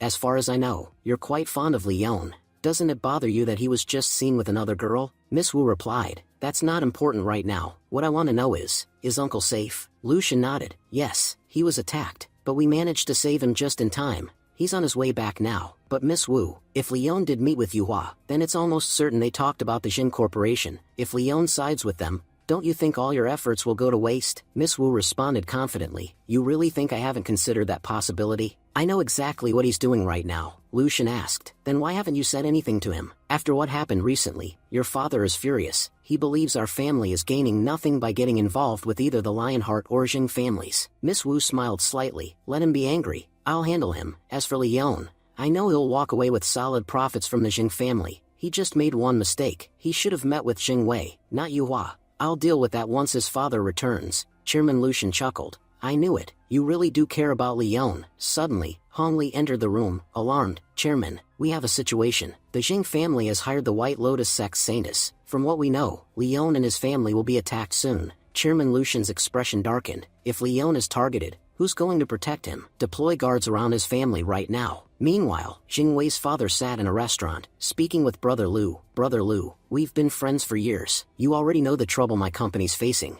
Can you help me deal with Wu family? The moment he mentioned Wu family, Brother Lu hung up the phone, frustrated. Jing Wei's father muttered, all my so-called friends turned out to be cowards. I helped every one of them, but now that I need help, no one's willing to stand by me. It's all because of that damn Wu family. Their influence is so powerful that no one wants to go against them. He paused and then decided, looks like I'll have to ask old Wang for help. He picked up the phone. Brother Wang, I'm ready to accept your terms. Can we meet tomorrow? Bring your son. I'll bring you Hua. I'm sure my daughter will win your son over. Just then, Saintus walked in and sat beside him. She said, Mr. Jing, I have to admit, you've already given me a hefty advance. Mr. Jing replied, that was just for the prep. I'll pay even more once the job is done. Saintus asked, and how much do you think it'll take to get this job done? Mr. Jing said, I want the Lionheart family eliminated, completely. For that, I'll pay you $50 million, and if you accept one more thing, I'll even double your fee. Saintus laughed, just meeting me costs $10 million. You think I'll do the job for $50 million? At least I want to. Mr. Zheng's eyes widened. You're asking for $200 million? She smirked. Actually, I was talking about $2 billion. That's what it'll cost to wipe out the Lionheart family. Every last one of them. And Mr. Zheng, weren't you also asking about another kind of service? He nodded. I'm willing to pay even more than $2 billion for that. Saintus leaned in. I don't want your money. I want your life. The very thought of asking for that kind of service could have cost you your life. You're lucky you're my client. I'm letting you off for now, but transfer the money by tomorrow morning, or forget the Lionheart family. Your family will be wiped out first. Later, Mr. Zheng summoned Yuhua, preparing her to meet with the Wang family. Yuhua said, Dad, the Wang family is demanding far too much just to protect us. We don't have to agree to their conditions. Mr. Zheng responded sternly, good thing we're in a restaurant, or I would have slapped you right here. Just do what I told you, no need to use your brain. Honestly, if I weren't around, your fate wouldn't be much different from that useless waitress. Right now, you still have options. But at that time, you were just living to survive. And don't forget, and if this company was in your hands, the condition of its employees would also be no less than that of servants. At that moment, the Wang family arrived.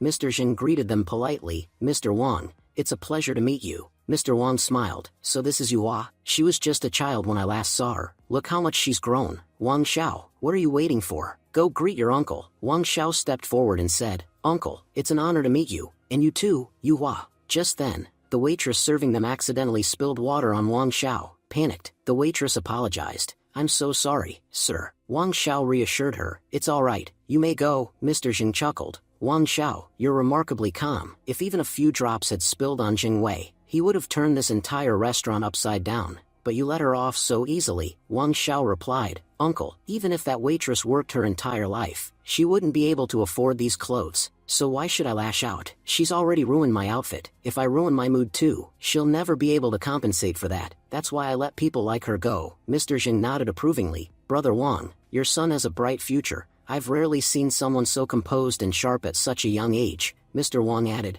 Brother, we should move on to the main topic. After all, we're here to bring the kids together. Wang Xiao said confidently, there's nothing to consider. I've got no issues with Yuhua. If you want us to get married tomorrow, I'm ready. Honestly, we had some doubts at first, but for Yuhua, we're willing to compromise. A 51% stake in the Jing Corporation would be enough for us. Mr. Jing frowned. Don't you think that's too much? You're asking for control over our entire company. Wang Xiao replied. No, uncle, that's not the case. If this was our first negotiation, we wouldn't have asked for that. But now, the entire company is under threat from Wu family. Who knows if your Jing Corporation will even survive till morning? Based on that, we're actually asking for very little. But fine, for Yuhua's sake, we'll go lower. We just want 40%, but not a percent less. Irritated, Yuhua snapped. Shut your mouth. I'm not some item you can put a discount tag on. And when did I ever agree to marry you? Mr. Jing said angrily. Yuhua, what are you saying? She replied defiantly. You can't silence me anymore, Dad. And you, Wang Xiao, listen carefully. I don't like you at all. I'd rather marry anyone else, but I will never marry someone like you. And if you all still have even a shred of self-respect left, don't follow me. Saying this, Yuhua stormed out of the restaurant. As she stepped outside, she pulled out her phone and called Leon. Leon, are you free tonight? I'll be waiting for you at the gang hotel. Later, Yuhua arrived at the gang hotel and said to herself, meeting Leon was the best decision I made, and now, I finally know what I have to do. Just then, she received a call from her brother, Jingwei, who yelled, "Are you out of your mind? You've only ever asked for one thing, your place in the Jing Corporation, and today, when we're willing to offer your future husband a 40% stake, you're refusing. By turning down the Wang family, you're destroying our corporation." Yuhua calmly replied, "I know exactly what I'm doing. You're still a child, so stay in your lane." Jingwei yelled again, "Wait, are you meeting that guy Leon right now? Even if our corporation falls apart, there's no way we'll ever ask him for help." She ended the call. Right then, Leon arrived. "Miss Yuhua, if anyone finds out I came to a hotel to meet you, my name will be dragged through the mud. Mind telling me why you called me here of all places?" Yuhua smiled. "I'm not here to talk about business tonight. Come, let's have a drink." Leon looked shocked. "Are you really Yuhua? You never talk without a purpose." Yuhua replied, "Look, I'm ready to offer you 10% of the shares." Leon raised an eyebrow. "Oh, so now you finally have the authority to talk?" Sitting beside him, Yuhua said, "Yes, I can now make my own decisions." Leon said, "Look, no offense, but 10% is way too low." Yuhua teased, "What if I offer myself with the 10%? Leon shoved her back, startled. "Have you lost your mind? You must be drunk. You can't be the real Yuhua." Yuhua said seriously, "I'm not joking. If you agree to the 10%, I'll be yours too." And with that, she kissed him. Leon whispered, "Even so, I still want 20%. Yuhua smiled. "Fine, then we have a deal." That's when a spicy moment sparked between Leon and Yuhua. Later, Leon asked, "Does your dad know you're here with me?" Yuhua answered, "No, he's probably still sitting with those foolish Wang family people. To be honest, I've given up on my family. No matter how much I ask, they'll never give me what I want. Just don't forget your promise. Leon,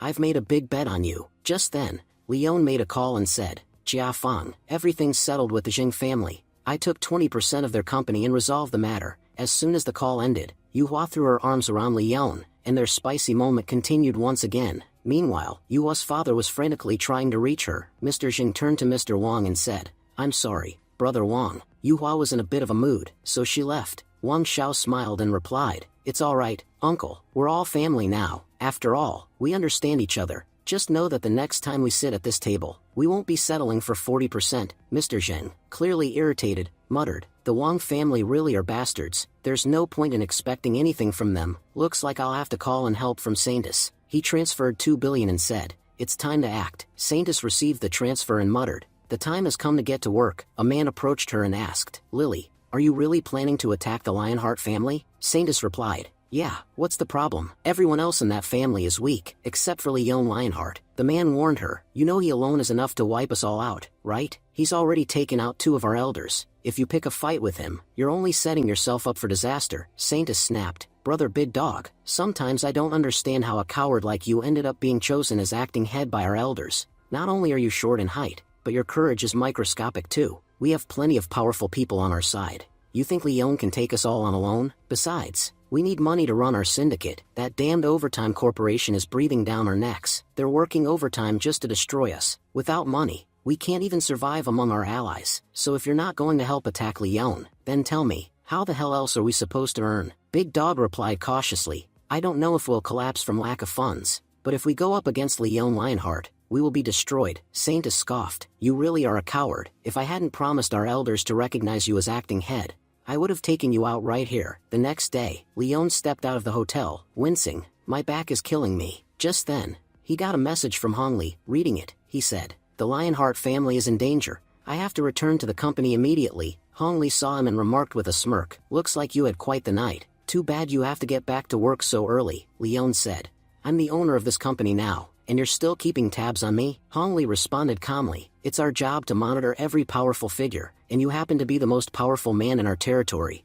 Don't worry, we won't say a word to Miss Wu about your personal life." Leon sat down and asked, "So, did you already inform them that the Lionheart family is about to be attacked? What's the situation?" Hongli replied, "We started taking action this morning. We've deployed our cleanup crew to remove any trash around the Lionheart family." Leon nodded, "That's good to hear." Hongli continued, "There are many benefits to working at the Overtime Corporation. To this day, no family member of our employees has ever been harmed. And now that you're our owner, imagine the damage to our reputation if anything happens to your family." Leon asked, "Where's Jiafang?" Hongli replied, "I don't know. The last time we spoke, she asked me when your father would return to the city, then she left." Leon thought aloud, "So, she must have gone to pick him up. do you know when my father's flight lands? Hong Li answered, by now, they're probably on their way home. Don't worry, we've placed people on security detail for them. Leon shook his head. They're not capable enough to stop the White Lotus sect. I'm sure the Jing family hired assassins specifically to kill my father. Meanwhile, Miss Wu was riding back home with Leon's father. They were discussing Leon when they noticed a suspicious car tailing them. Uncle Chen, who was driving, warned, Miss, please hold on tight.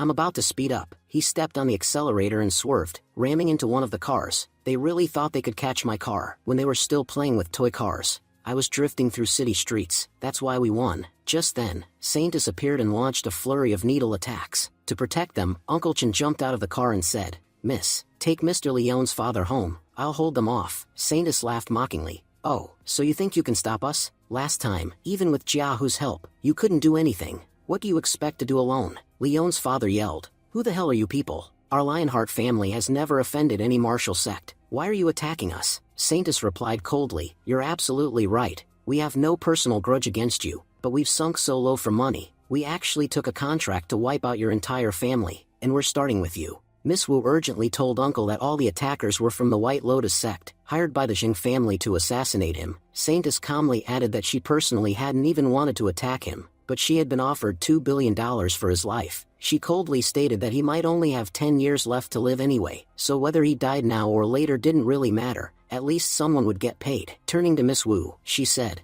as for you, girl, this isn't your fight, but if you interfere, I can't guarantee your safety. Miss Wu scoffed and replied sharply that people as powerful as Saintus weren't even allowed to mop the floors in her household. You think you can scare me? Jiahu, come out already and teach her a lesson. I know you've been secretly watching all of this. Just then, Jiahu appeared with his men. He stepped forward and declared that he still had a score to settle with Saintus, and today he would end it. Saintus sneered and said, so you're all lining up to get beat again? If you want a real fight, call Leon. You two won't get anything done on your own. Jiahu turned to Uncle Chen and said that Saintus was clearly underestimating the Jingyi sect. Last time, she had ambushed them with a sneak attack, but this time, things would be different. Before he could finish, Saintus launched her needles at them. Jiahu charged forward, saying her artifacts couldn't save her forever. Meanwhile, Uncle Chen launched a surprise strike from below, but Saintus dodged both attacks effortlessly. Jiahu shouted that they wouldn't even let her touch the ground, so how could she keep dodging? But in the next instant, Saintus drove a needle clean through his body, staggering back. Jiahu groaned, she's too dangerous, she tricked me again.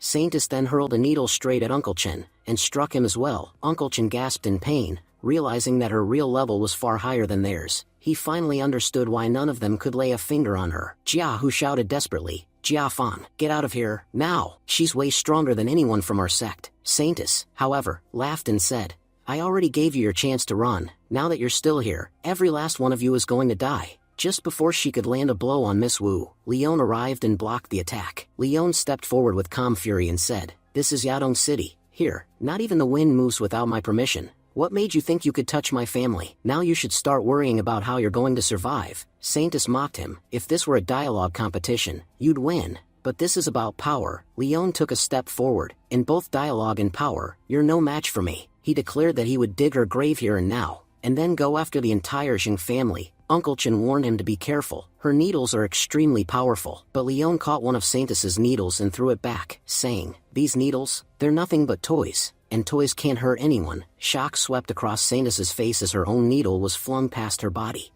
Are you at the inner level? Leon smirked and said, took you long enough to figure that out. Saintus suddenly felt overwhelmed by his power. She couldn't believe someone this powerful existed in this region. As far as I knew, Yadong City only had weaklings. Leon began preparing his next attack and reminded her, you can't even leave this city without my permission. Saintus panicked and thought to herself, I need to do something, or he's going to kill me. In a desperate move, she threw an attack toward Miss Wu. To protect her, Leon held back his own counterattack. Watching this unfold, Big Dog couldn't help but mutter, I have to admit, this boy even shocked me. In 1,000 years, he's the first one to reach the innate realm. Could this mean the forbidden energy is about to return? Nearby, Uncle Lionheart looked stunned. Is that really my son Leon? He was never this powerful. Leon turned and shouted at Miss Wu. Are you out of your mind? Don't you know my family is under attack? Why would you go with my dad? Just then, Miss Wu began dramatically pretending to cry. She said she was trying her best to win Leon's affection, but it was obvious he only liked that awful young woman. Approaching Leon's father, she asked with exaggerated sorrow, Uncle, why is your son so mean to me? Leon's father responded reassuringly, don't worry, I'll fix this scoundrel. Leon immediately protested. Miss Wu, we're just friends. Why are you putting on an act in front of my dad? His father raised a brow and said sternly, oh, you were just showing off your strength. Let me show you mine now. He added that no one in their Lionheart family had ever cheated in relationships, and he wouldn't tolerate it starting now. Flexing his muscles, he said, now let's see what you have to say. Leon sighed and tried to defend himself. Dad, she's lying. There's nothing going on between us. Miss Wu pouted and replied that this was his punishment for meeting other girls without asking her first. Leon's father nodded in agreement. I know you're strong, but the least you can do is pretend. Leon played along, clutching his side. Dad, that really hurt. Miss Wu turned to Leon's father and gushed. You truly are the best uncle in the whole world. Sometimes I wonder how such a good man ended up with a son like him. Leon muttered. Miss Wu, you're talking way too much. Still acting. Miss Wu pointed to Leon and said, see, he's doing it again. Leon's father moved in and smacked him on the head. Never talk to girls like that. Leon protested. Dad, I'm serious. We're really just friends. His father gave him a knowing look and said, listen, I know exactly what girls like, and you've got it all, so of course girls will flock to you, but I only want one person in this house. Miss Wu, keep the rest away. Leon sighed in resignation. All right, Dad, there's no point explaining. I'll just go along with what you want. Leon's father smiled and said, great, then let me make it official. Jia Fang will be the daughter-in-law of our family. Let's go home. Leon groaned inwardly, wondering what kind of lies Miss Wu had told his father during the walk. No matter how hard he tried, he knew his dad wasn't going to believe a word he said anymore. Meanwhile, Jia Hu, heartbroken and teary-eyed, thought to himself, my childhood crush just betrayed me, right in front of me. Leon spotted him and called out, Jia Hu, I'm glad you're here. I needed to talk to you. Jia Hu, still bitter, replied coldly, I don't want to talk. You already took everything from me. And now you want a conversation? Leon sighed and said, your attitude is exactly why Jia Fang doesn't like you. But let's be clear, I came here for something important. I need some vital information. Jia Hu scoffed, you're the owner of Overtime Corporation, and you're asking me for information? What could I possibly know that you don't? Leon explained, there are things being hidden from me, things that the company will never reveal to me directly. That's why I need to ask you. Jia Hu folded his arms and said bluntly, I'm not your servant. I'm not telling you anything. Without hesitation, Leon picked up a rock and threw it straight through a metal plate, piercing it with ease. He then looked Jia Hu dead in the eyes and said, your body isn't tougher than that metal, is it? So are you going to talk, or should I try the same thing on you? Jia Hu flinched as Leon threw a fierce punch, but it wasn't aimed at him. Instead, Leon struck someone standing behind Jia Hu. Shocked, Jia Hu realized Leon had sensed the hidden threat. Leon narrowed his eyes at the stranger and muttered, this guy's stronger than Saintus. Who the hell are you? The man introduced himself with a smirk. I had a feeling Lily wouldn't stand a chance against you. I told her not to fight you, but she didn't listen. He bowed slightly. Brother Leon, let me introduce myself. I'm Big Dog, acting head of the White Lotus sect. Drawing his sword, Leon said, so Saintus left, and now you've shown up? Too bad you won't be as lucky as her. You're not getting out of here. But Big Dog raised his hands in surrender. You're misunderstanding. I didn't come to fight. The truth is, we actually have the same goal. Leon looked skeptical. What are you getting at? Big Dog handed him a card. Here, this card has the address where you'll find Lily and their allies. Leon frowned. You're betraying your own sect? You came here to have Saintus killed? How can I trust you? He added sharply, you're from White Lotus. For all I know, this could be a trap. Big Dog calmly explained, there are two factions within the White Lotus sect. One is led by Saintus Lily, and she'll never let me become the leader. She's the biggest thorn in my path, so I want to remove her permanently. He looked Leon in the eye. She's your problem now too. If we kill her together, it benefits us both. Unlike her, I don't pick fights with powerful people. Befriending someone like you would be a major advantage for my future. Big Dog turned to leave and said, I've shown you my sincerity by giving you this address. Don't ruin it by showing me what your true colors are through betrayal. Just then, Leon suddenly stepped forward and delivered a powerful kick straight to Big Dog. Stumbling back, Big Dog shouted, Leon, why did you attack me out of nowhere? Are you seriously planning to make an enemy out of the White Lotus sect? Leon snapped, the right to call me brother belongs only to my friends. People like you don't qualify. My father raised me better than to tolerate this kind of manipulation. He glared at Big Dog and continued, what made you think you could just show up, say whatever you wanted, and expect me to obey like your servant? You were about to walk away without even asking for my permission. Did you really think I'd let that slide? Big Dog asked cautiously. What are you trying to say? Leon's voice hardened. In this world, only power and influence matter. The more power you have, the more respect you command. And you're nothing more than a sewer rat compared to me. yet you had the audacity to speak to me like you were my superior? He added coldly, you're lucky I only kicked you. If I'd really wanted to kill you, you wouldn't still be breathing. Count your blessings. Big Dog, shaken, thought to himself, he's right, he's way too powerful. I shouldn't have messed with someone like him. Swallowing his pride, he bowed his head and said, please forgive me. I shouldn't have acted arrogant in front of you, Lord Leon. Still, I wish to form an alliance with you. I've already given you the address, but I also have other secrets you'll want to know. He leaned closer and whispered, do you know why Earth's energy has weakened so drastically? It used to be one of the most powerful realms, but we can still bring that energy back. I believe, with your help, we can revive it. Big Dog stepped back and added, I've said what I came to say. I'll take my leave now. Leon stopped him immediately. Did I give you permission to leave? You're doing the same thing again, saying your piece and trying to walk off. He narrowed his eyes and said, normally, I'm far too busy to deal with trivial things, but your White Lotus sect has repeatedly wasted my time, and time is money. Leon calculated aloud, after everything, I'd say you owe me at least 10 million for the inconvenience. You're the acting head of the White Lotus sect, right? I'm sure you have the funds. He crossed his arms and said calmly, I know you don't want to become my enemy, so transfer the money now. Big Dog growled, Lord Leon, don't you think you're taking it too far? Leon smirked, yeah, I am. What are you going to do about it? Fight me? You know I own Overtime Corporation, right? If I take you there, you'll be treated like a special guest. Should I inform them that you're here? Leon's voice turned cold. Once they find out, you'll never escape. You'll rot in a cell for the rest of your life. Big Dog immediately caved and transferred the money. Please, don't tell Overtime Corporation about me. We're already in deep trouble because of them. If they show up, we won't have any chance of survival. Leon chuckled. Well, at least you're smarter than that fool Saintus. Big Dog nodded and said, this card doesn't require a password. It contains 10 million.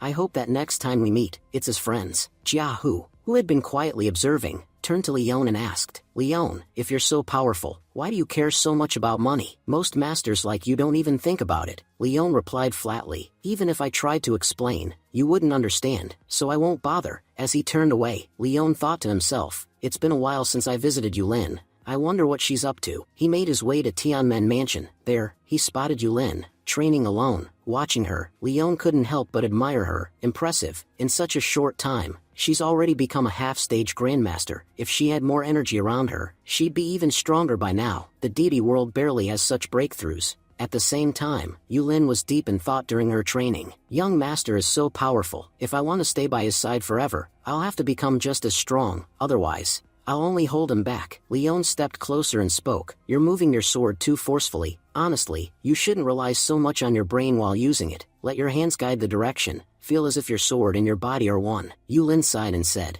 you've told me that so many times already, young master. No matter how hard I try, I just can't get it right. Leon replied with encouragement. Mastering this takes others years. You've learned more than most in just a few days. If you could master it this quickly, you wouldn't be a genius. You'd be a monster. Yulin smiled softly and said, honestly, I don't care about being a genius. I just want to stay with you. Leon looked at her sincerely and said, I want the same. That's why your growth matters. Soon, we'll resolve everything here. After that, we'll head to a new place, to settle scores with new enemies. He added with a calm smile, but for now, don't worry, we still have plenty of time before that day comes. Just then, we see Lei and his mother arriving outside the building. Lei points upward and says, Mom, this is the place. This is where that bastard Leon's living with Yulin. You can hand a worm the keys to heaven, but it'll still crawl in the sewer. That idiot's still living here even after becoming the owner of Lionheart Corporation. His mother wrinkles her nose in disgust. Hurry up. I can barely breathe in this dump. How does Leon even live in a place this filthy? They march upstairs and arrive at Leon's residence. Inside,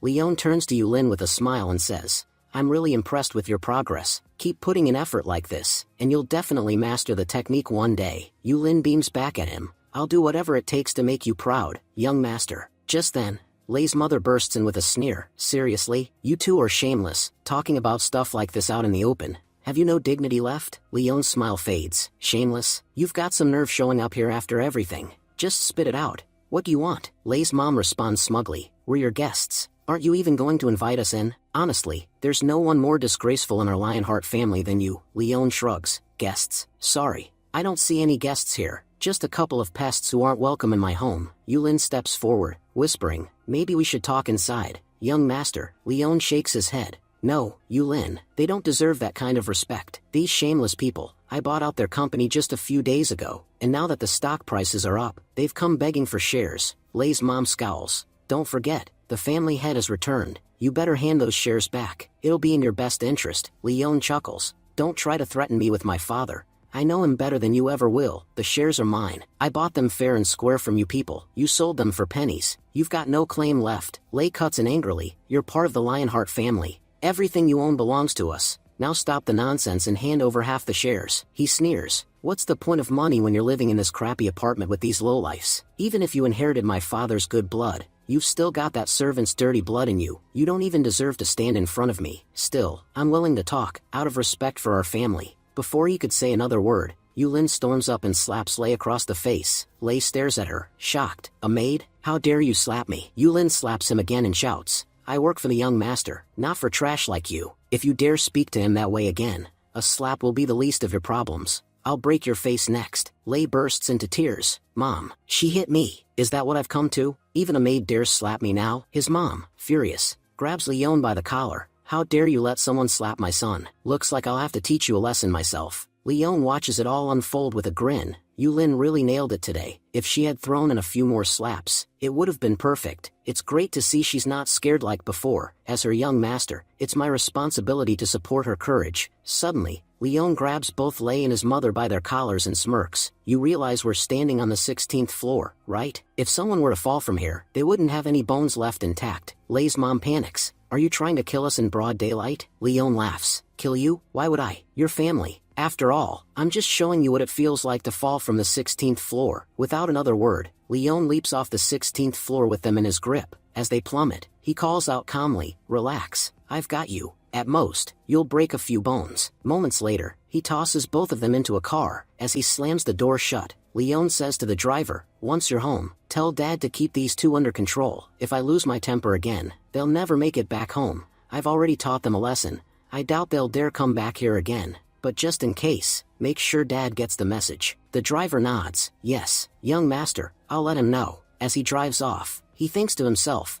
I saw him jump from the 16th floor with those two, and they're alive. How is that even possible? All these years, I thought of Leon as some spoiled rich brat, but now, I see how truly powerful he is. I won't make the mistake of underestimating him again. Back inside, Yulin looks worried. Was that punishment really enough for them, young master? Leon reassures her. Don't worry, their nights won't be peaceful anymore. It'll take years for them to recover from this trauma, and hopefully, this is the last time they'll ever try to mess with us. He looks out the window and adds with a soft smile. Every time they think about coming near us again, they'll remember the 16th floor. He turns to Yulin. You should go rest now. I've got something to take care of. Leon got into a taxi and headed to the address Big Dog had given him. As he arrived, he muttered to himself, I've lived for thousands of years, and after gaining so much experience, I've learned one thing. If you possess absolute power, no trap or trick can truly harm you. Big Dog had sent him here to eliminate Saintess Lily's allies, so he could secure his position in the White Lotus sect. But Leon knew the sect was filled with corrupt people. Trusting anyone in a place like that was the height of foolishness. Meanwhile, Mr. Jing was yelling, Saintess, you told me the Lionheart family would be finished by this morning, but they're still alive and well, living their lives like nothing happened. Is this how you work after taking payment? Saintess replied calmly. I didn't know the Lionheart family was being protected by Overtime Corporation. Just give me a little more time, the job will get done. Jing Wei shouted back, more time? Maybe I can give you time, but do you think the market will? Don't assume I'll spare you just because you have a pretty face. If Jing Corporation suffers any damage, I'll make you pay. And if you can't compensate with money, you'll pay with your body. Saintess's expression hardened. So, that's your idea of compensation? You dare place your hand on my leg just to make your point? You know, the last man who tried that did it 3 years ago. If you want to meet him now, you'd have to dig 7 feet underground. At that moment, Mr. Jing pushed Jing Wei aside and shouted, have you lost your mind? You want to mess with Saintess Lily, and risk getting our entire family wiped out? Jing Wei scoffed. Dad, when did you start respecting women like they're your sisters? She's just another girl, and the Jing family doesn't bow to women. Mr. Jing tried to defuse the situation. Saintess, don't mind his words. He's a fool. Please, let it go. I'll increase the price. Just forgive him this once. But Saintess glared coldly at them. I hate men with this kind of mentality. She suddenly remembered the time, 3 years ago, when she worked for her master. Tears welled up in her eyes as she recalled. Master, I looked up to you like a father. So why did you do all those things to me? Her master replied coldly, you should know, the White Lotus sect is a legacy of our family. Every woman working in the sect is expected to serve us. Becoming a saintess doesn't mean taking on outside duties. That's for the men. Your only role is to please your master. Grabbing his collar, Saintis demanded, "But why? Why would you do this, when you already had plenty of women?" Her master struck her and said, "You have a beautiful face. If not for that, you would never have been allowed in the White Lotus sect. Before your father died, he asked me to look after you, and that's exactly what I've done. Remember, to a real man, women are just objects meant to bring pleasure. You don't have any worth beyond that. The sooner you understand that, the better for you." Back in the present, Saintis spoke coldly, "You remind me exactly of the man I hate the most, so answer me honestly. Do you only like me because of my face? If not, I'll kill you." Trembling, Jingwei stammered, "Yes, you're beautiful, but I swear, I've never had any bad thoughts. I see you like a goddess." But even as he said it, he thought to himself, "This is the first time a woman has ever made me afraid. One wrong answer, and I'm dead." Saintis turned to Mr. Jing. "Your son looks down on me, so tell me, what should I do with him? A real man stands by his words. Why can't your son do the same?" Mr. Jing pleaded. "Saintis, please,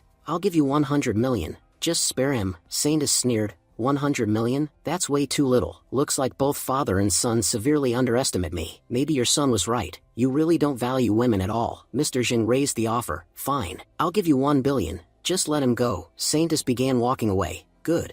I do need money, otherwise, this conversation wouldn't have ended with just money." But as she said that, she turned around and attacked, breaking Jingwei's balls with one swift move. Mr. Jing screamed, "What have you done? You promised you wouldn't kill him, but now you've destroyed his future." Saintis replied coldly, "I promised not to kill him, and I haven't, but teaching him a lesson was necessary. Now, maybe he'll become a better person." Leon had been silently watching and thought to himself, "She's ruthless, but I kind of like that about her." Just then, Leon noticed another car pulling up. He narrowed his eyes. Looks like this family drama is about to get even more intense. As the car door opened, Yuhua stepped out and said, "This is where Jingwei's car was last tracked. I'm sure he and Dad are here. Today is the day I take full responsibility, no matter what it costs me." Inside, a man reported to Saintis, "Ma'am, a girl is trying to get in." Saintis responded, "Do I need to explain everything myself? No one gets in, end her, and make sure the job is clean." At that very moment, Mr. Zhang's eyes widened in recognition.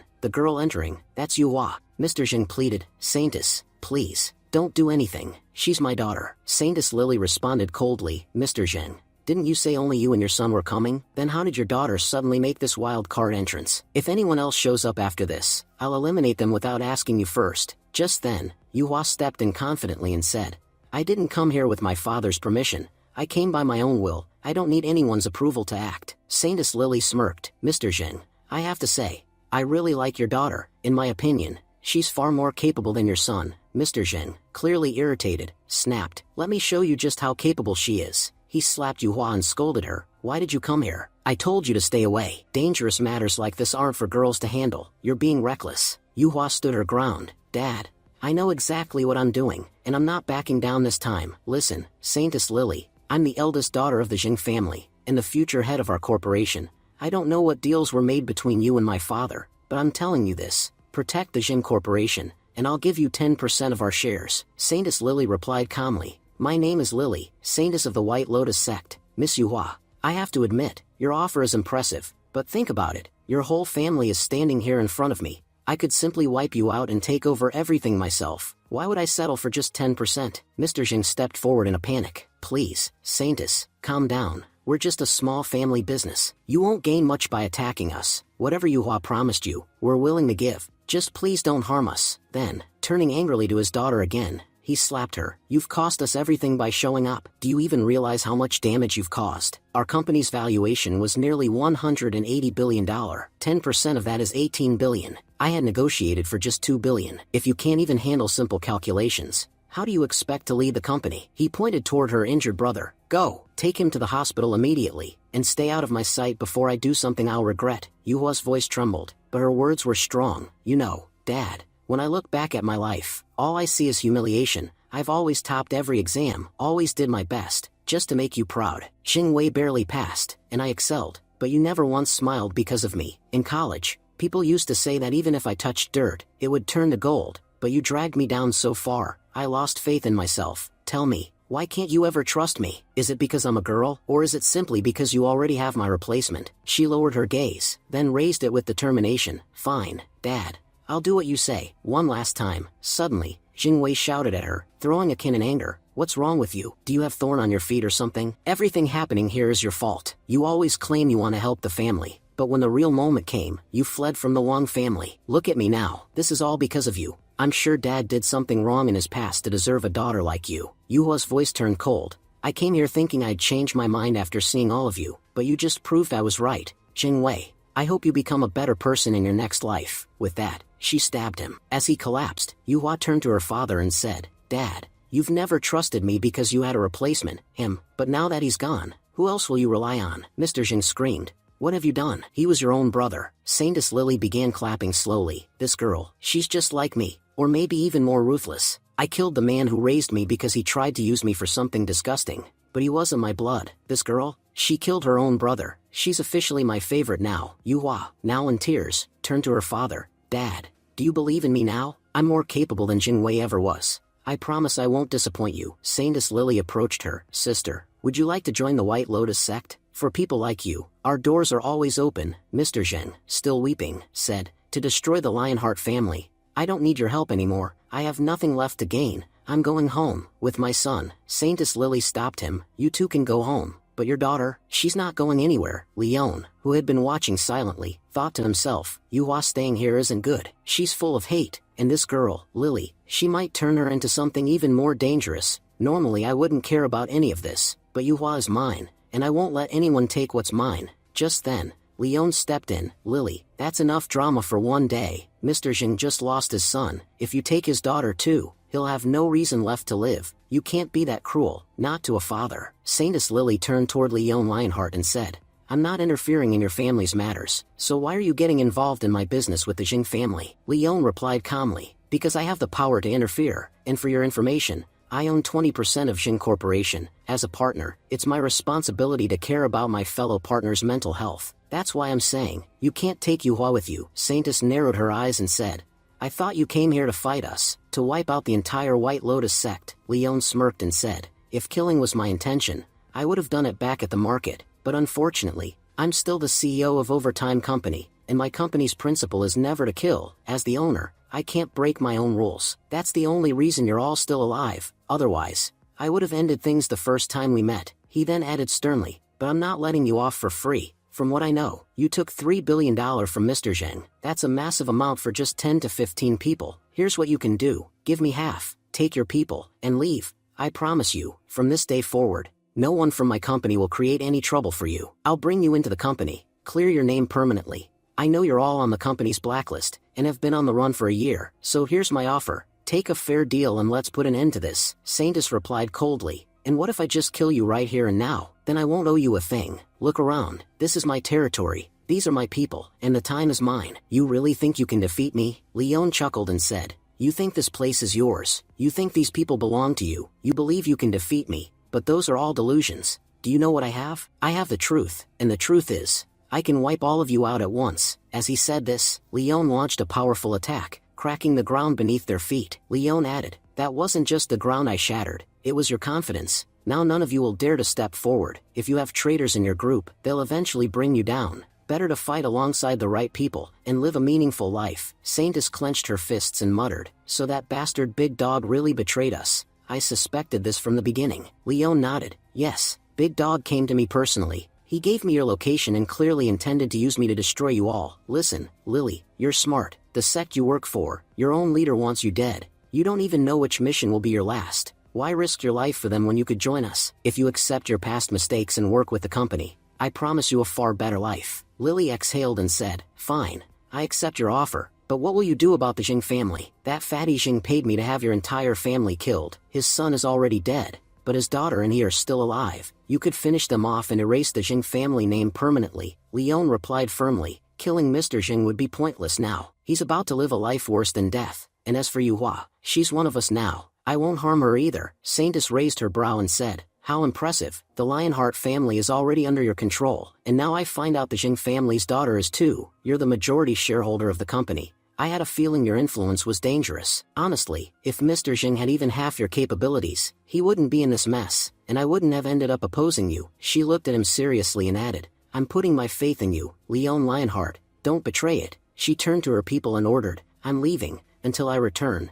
Don't trust anyone, stay hidden. Saintess asked, aren't we taking them with us? Leon shook his head, there's no space in the car. Besides, they need some time to recover. Mr. Zheng, his eyes filled with tears, said, Yuhua, everything I've done was to keep you safe from danger. From the outside, it might seem like being in my position comes with respect and power, but from where I stand, I see only threats. I never know whether the people I trust are truly friends or enemies. That's why, even with power, there's no happiness here. Yuhua responded firmly, be that as it may, I still want that position. I've told you from the beginning, I'm capable, and I want to prove it. Mr. Zheng sighed and said, everything is yours now. Do whatever you want. There's no one left to challenge you for the position. You're the next head of the Zheng family. But remember, this world isn't as kind as you think. When you do something great, people will cheer you on and pat your back, saying you can conquer the world. But the moment you make one mistake, those same hands will push you down. If you can't support them, they'll destroy you. Honestly, I always knew you were more capable than Jing Wei, but I never thought a girl from the normal world could deal with this chaos. Think about it.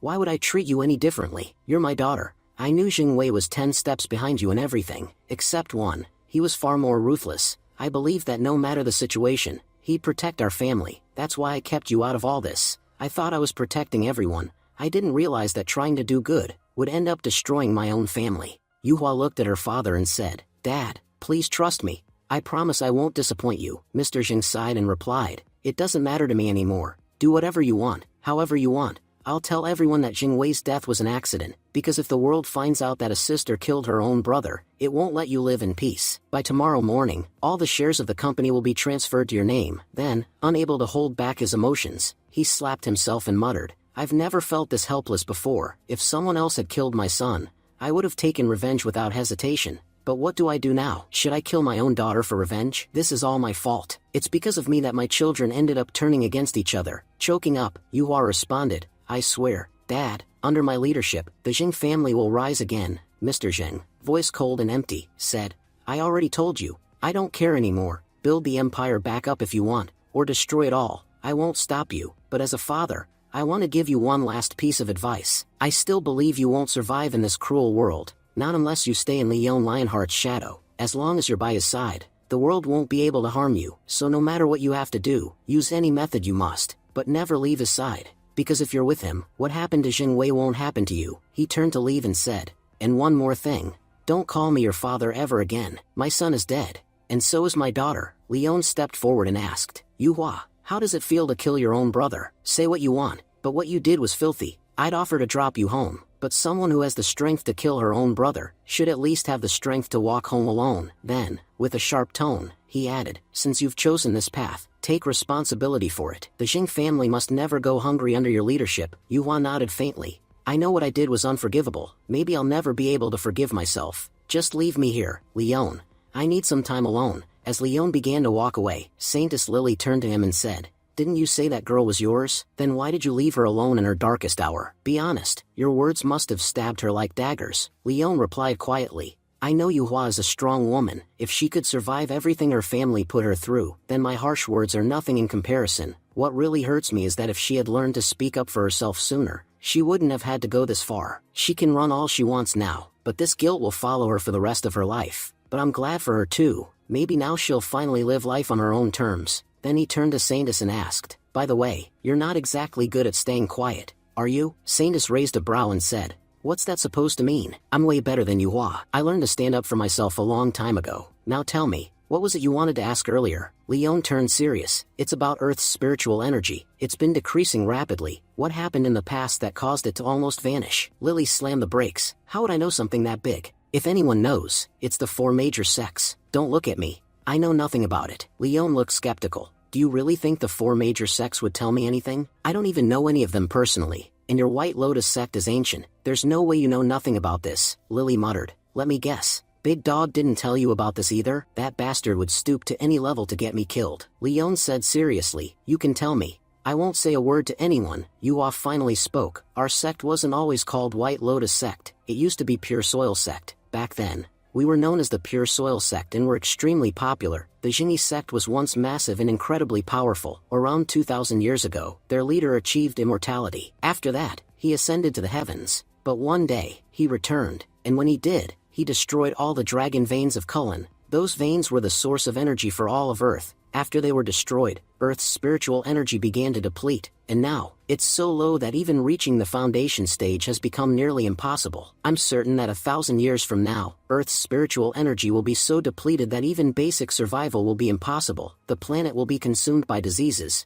and humanity will be wiped out. Leon nodded in agreement. You're right, spiritual energy is the life force of Earth. If it thrives, people can achieve immortality and eliminate disease, but if it continues to fade, even basic survival becomes a struggle. But what I don't get is, why would the founder of the Genie sect do this? Why destroy the dragon veins and doom the entire planet? Wasn't he afraid of the gods? Why would he commit such a crime after ascending from Earth? Saintus replied bitterly, if I knew the answer to that, do you think I'd be sitting here with you? The Genie sect's master is the only one who knows the truth. If you want answers, you'll have to go there yourself. I've told you everything I know. She looked at Leon seriously. But let me give you one last warning. The mystery of Earth is deep and deadly. The more you try to uncover it, the more danger you'll be in. It would be better if you stayed away. But if you're so eager to die, then go ahead and get involved. Just then, their car arrived at the company. Leon stepped out of the car and said, you know, I don't believe in fear, because beyond fear, there's victory. Hong Li was there to welcome Leon. Leon grinned and said,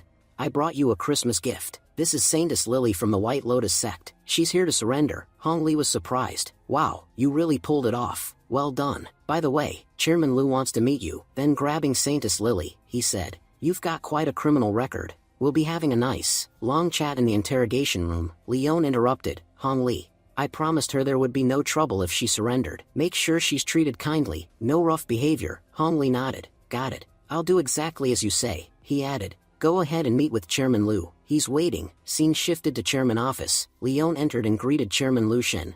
I heard you were expecting me. Whatever it is, let's get to the point. I was planning to head home. Chairman Lu smiled. Don't worry. I won't take up much of your time, and I get it. You've got women like Miss Yuhua and Miss Yulin waiting at home. Of course, you're in a hurry. Leon rolled his eyes. I'm your boss now, and you're still spying on me? Chairman Lu laughed. Old habits die hard. But that's not why I called you here. Next month is the birthday of Genie Sect's Master Yulin, and we believe something big is going to happen there. That's why we're sending you as the company's representative. Leon frowned. But I thought our job was to protect our own territory. The Genie sect is far outside our jurisdiction. Why are we getting involved? Chairman Lu pointed to a file. Just take a look at these people. Leon flipped through and said, these are members of the top families across the country. Chairman Lu nodded. Exactly. The Genie sect is the most powerful sect in the entire nation, and every major figure will be present at that event. If all those powerful people gather in one place, conflict is bound to happen. That's why we need someone capable of handling it alone. And honestly, there's no one better than you. We're not doing this for politics. We're doing it to preserve peace. If something goes wrong, it'll affect our region too. Leon asked. If I'm there to stop a fight, that means I can use my full power, right? Chairman Lu confirmed. Exactly. That's why we chose you. Powerful people don't understand diplomacy. They only back down when someone stronger stands in front of them.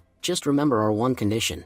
Don't kill anyone, everything else is fair game. Leon smirked. So I can break their arms, legs, even every joint in their body, as long as they're still breathing? Chairman Lu chuckled. Right, if they're still breathing, that's good enough. Also, Miss Wu will accompany you to the Genie sect. Please keep an eye on her too, Leon replied confidently. Don't worry, Miss Wu is my responsibility now. He stood up and added, we'll leave for Genie sect in 3 days, so I'll see you again then. Chairman Lu assured him. No need to stress. I'll make sure all the travel arrangements are taken care of. Scene shifts to Wang family. Mr. Wang was speaking to his son. I heard Jing family's Jing Wei is dead. Strangest part is, they're calling it an accident, but the body had clear signs of being stomped on. Wang Xiao spoke dismissively. That guy was an absolute fool. He probably ended up offending someone powerful. I knew from the beginning he'd die a stupid death. He leaned in slightly, thoughtful. But you know what? I noticed something off about Yuhua's behavior the other day. I've got a feeling the Jing family doesn't really get along internally. It's possible that someone from inside the house was the one who killed Jing Wei. Mr. Wang nodded. Whatever happened, it doesn't concern us. Originally, the entire Jing operation was supposed to fall into Jing Wei's hands. But now that he's dead, the only heir left is Yuhua. You know what that means, right? Wang Xiao replied with a smirk. Right now, Yuhua needs a shoulder to lean on. Tomorrow, I'll offer her one, and in return, I'll take control of the entire Jing corporation. Mr. Wang smiled with pride. That's what I expect from my son. Controlling Yuhua means controlling Jing Corporation. Once you've got her wrapped around your finger, the entire company will be under our command. Wang Xiao responded confidently. There's no need to manipulate anything. Honestly, I've always liked Yuhua, and I like Xing Corporation even more. Now that I have a chance at both, how could I possibly refuse? Scene shifts to the next day. At the Xing family, Wang Xiao approached Yu Hua with a sympathetic look. I'm really sorry for what happened to Xing Wei. Please take care of yourself. You're carrying the weight of the entire family now. Would you like to have dinner with me? Maybe it'll help clear your head. I know you've got a lot on your mind, and I'm ready to listen. Yu Hua politely declined.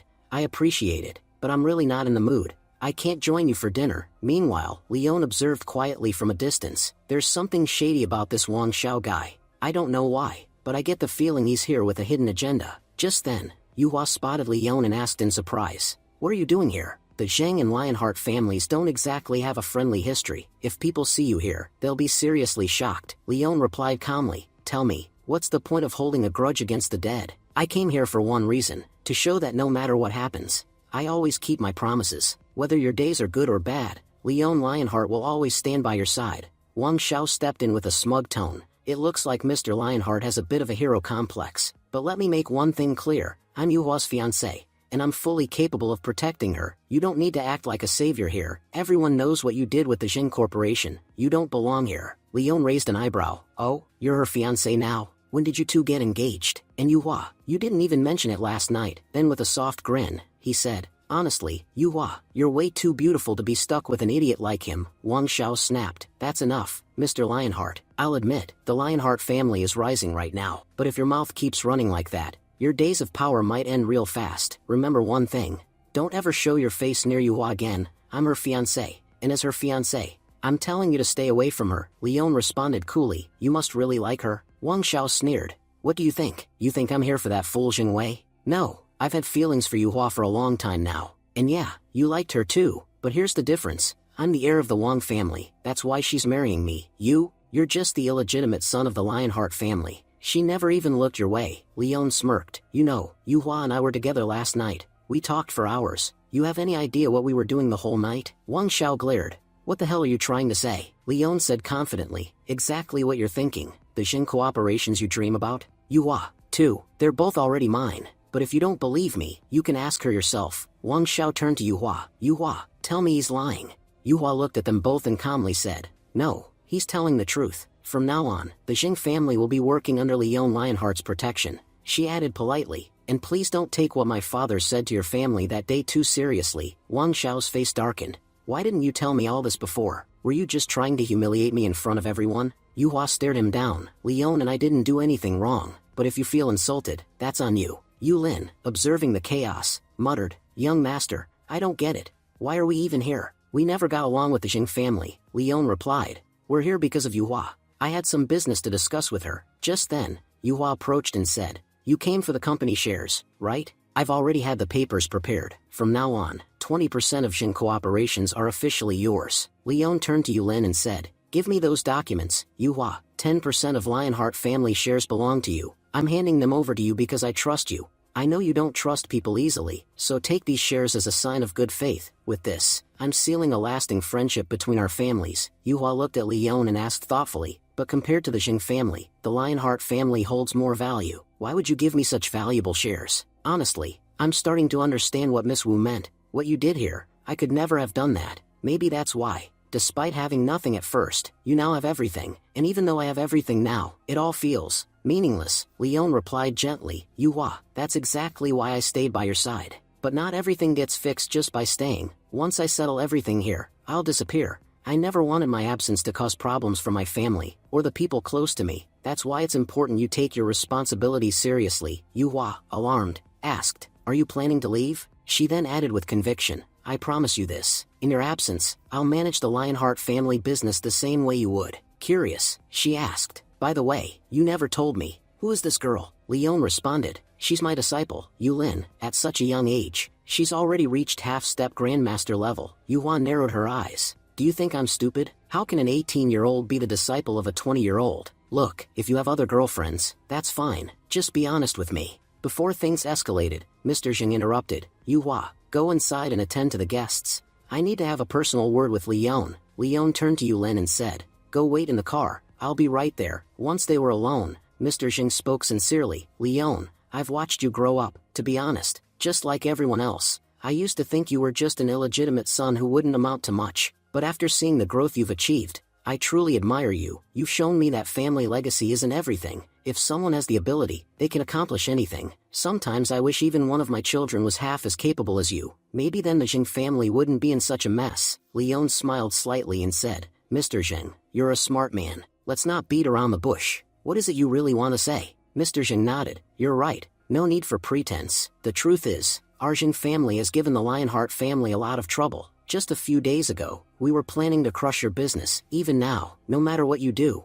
I'm sure part of you still holds a grudge, and honestly, it was all my doing. If someone deserves punishment for that, it's me. Yuhua may try to act smart, but she's still a naive girl. If your protection is gone, I doubt she can handle the burden of this family for even a year. Leon reassured him. Don't worry, I've already moved past everything that happened, and for what it's worth, I don't call many people my friends. But I do call Yuhua my friend. That means I take full responsibility for her. As long as your family doesn't cause trouble, you won't get any from our side either. Besides, I've already given Yuhua 10% of Lionheart Corporation's shares.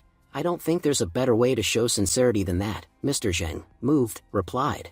As long as I live, I promise the Jing family will remain loyal to the Lionheart family. If anyone tries to harm you, they'll have to face us first. Leon smiled. I appreciate your words. If you truly stand by them, it'll be beneficial for all of us. I am genuinely sorry for what happened to Brother Zheng. Later in Leon's car, Leon turned to Yulin and said, Tell Aunt we'll be staying at Jingyi's sect for a few days. It's the perfect place to focus on your cultivation. Meanwhile, in Wang Xiao's car, fuming with rage, Wang Xiao vented to his father, Dad, that bastard Leon and Yuhua humiliated me in front of everyone. I didn't know that bitch was working with him all along. Do you know what people are going to say about me now? He clenched his fists. Please, Dad, you have to let me take revenge. Mr. Wang calmly responded. I'm sending you Brother Jun's number. He might be able to help you. Moments later, on a call, Wang Xiao spoke urgently. Brother Jun, this is Wang Xiao. I've heard your Sima family is amazing when it comes to formation techniques. I need your help to eliminate a certain bastard using your formation. Sima Jun asked curiously. You're the young master of the Wang family, right? Now I really want to know. Who's foolish enough to offend someone like you? Wang Xiao gritted his teeth. His name is Leon Lionheart. Shocked, Jun responded. Wait,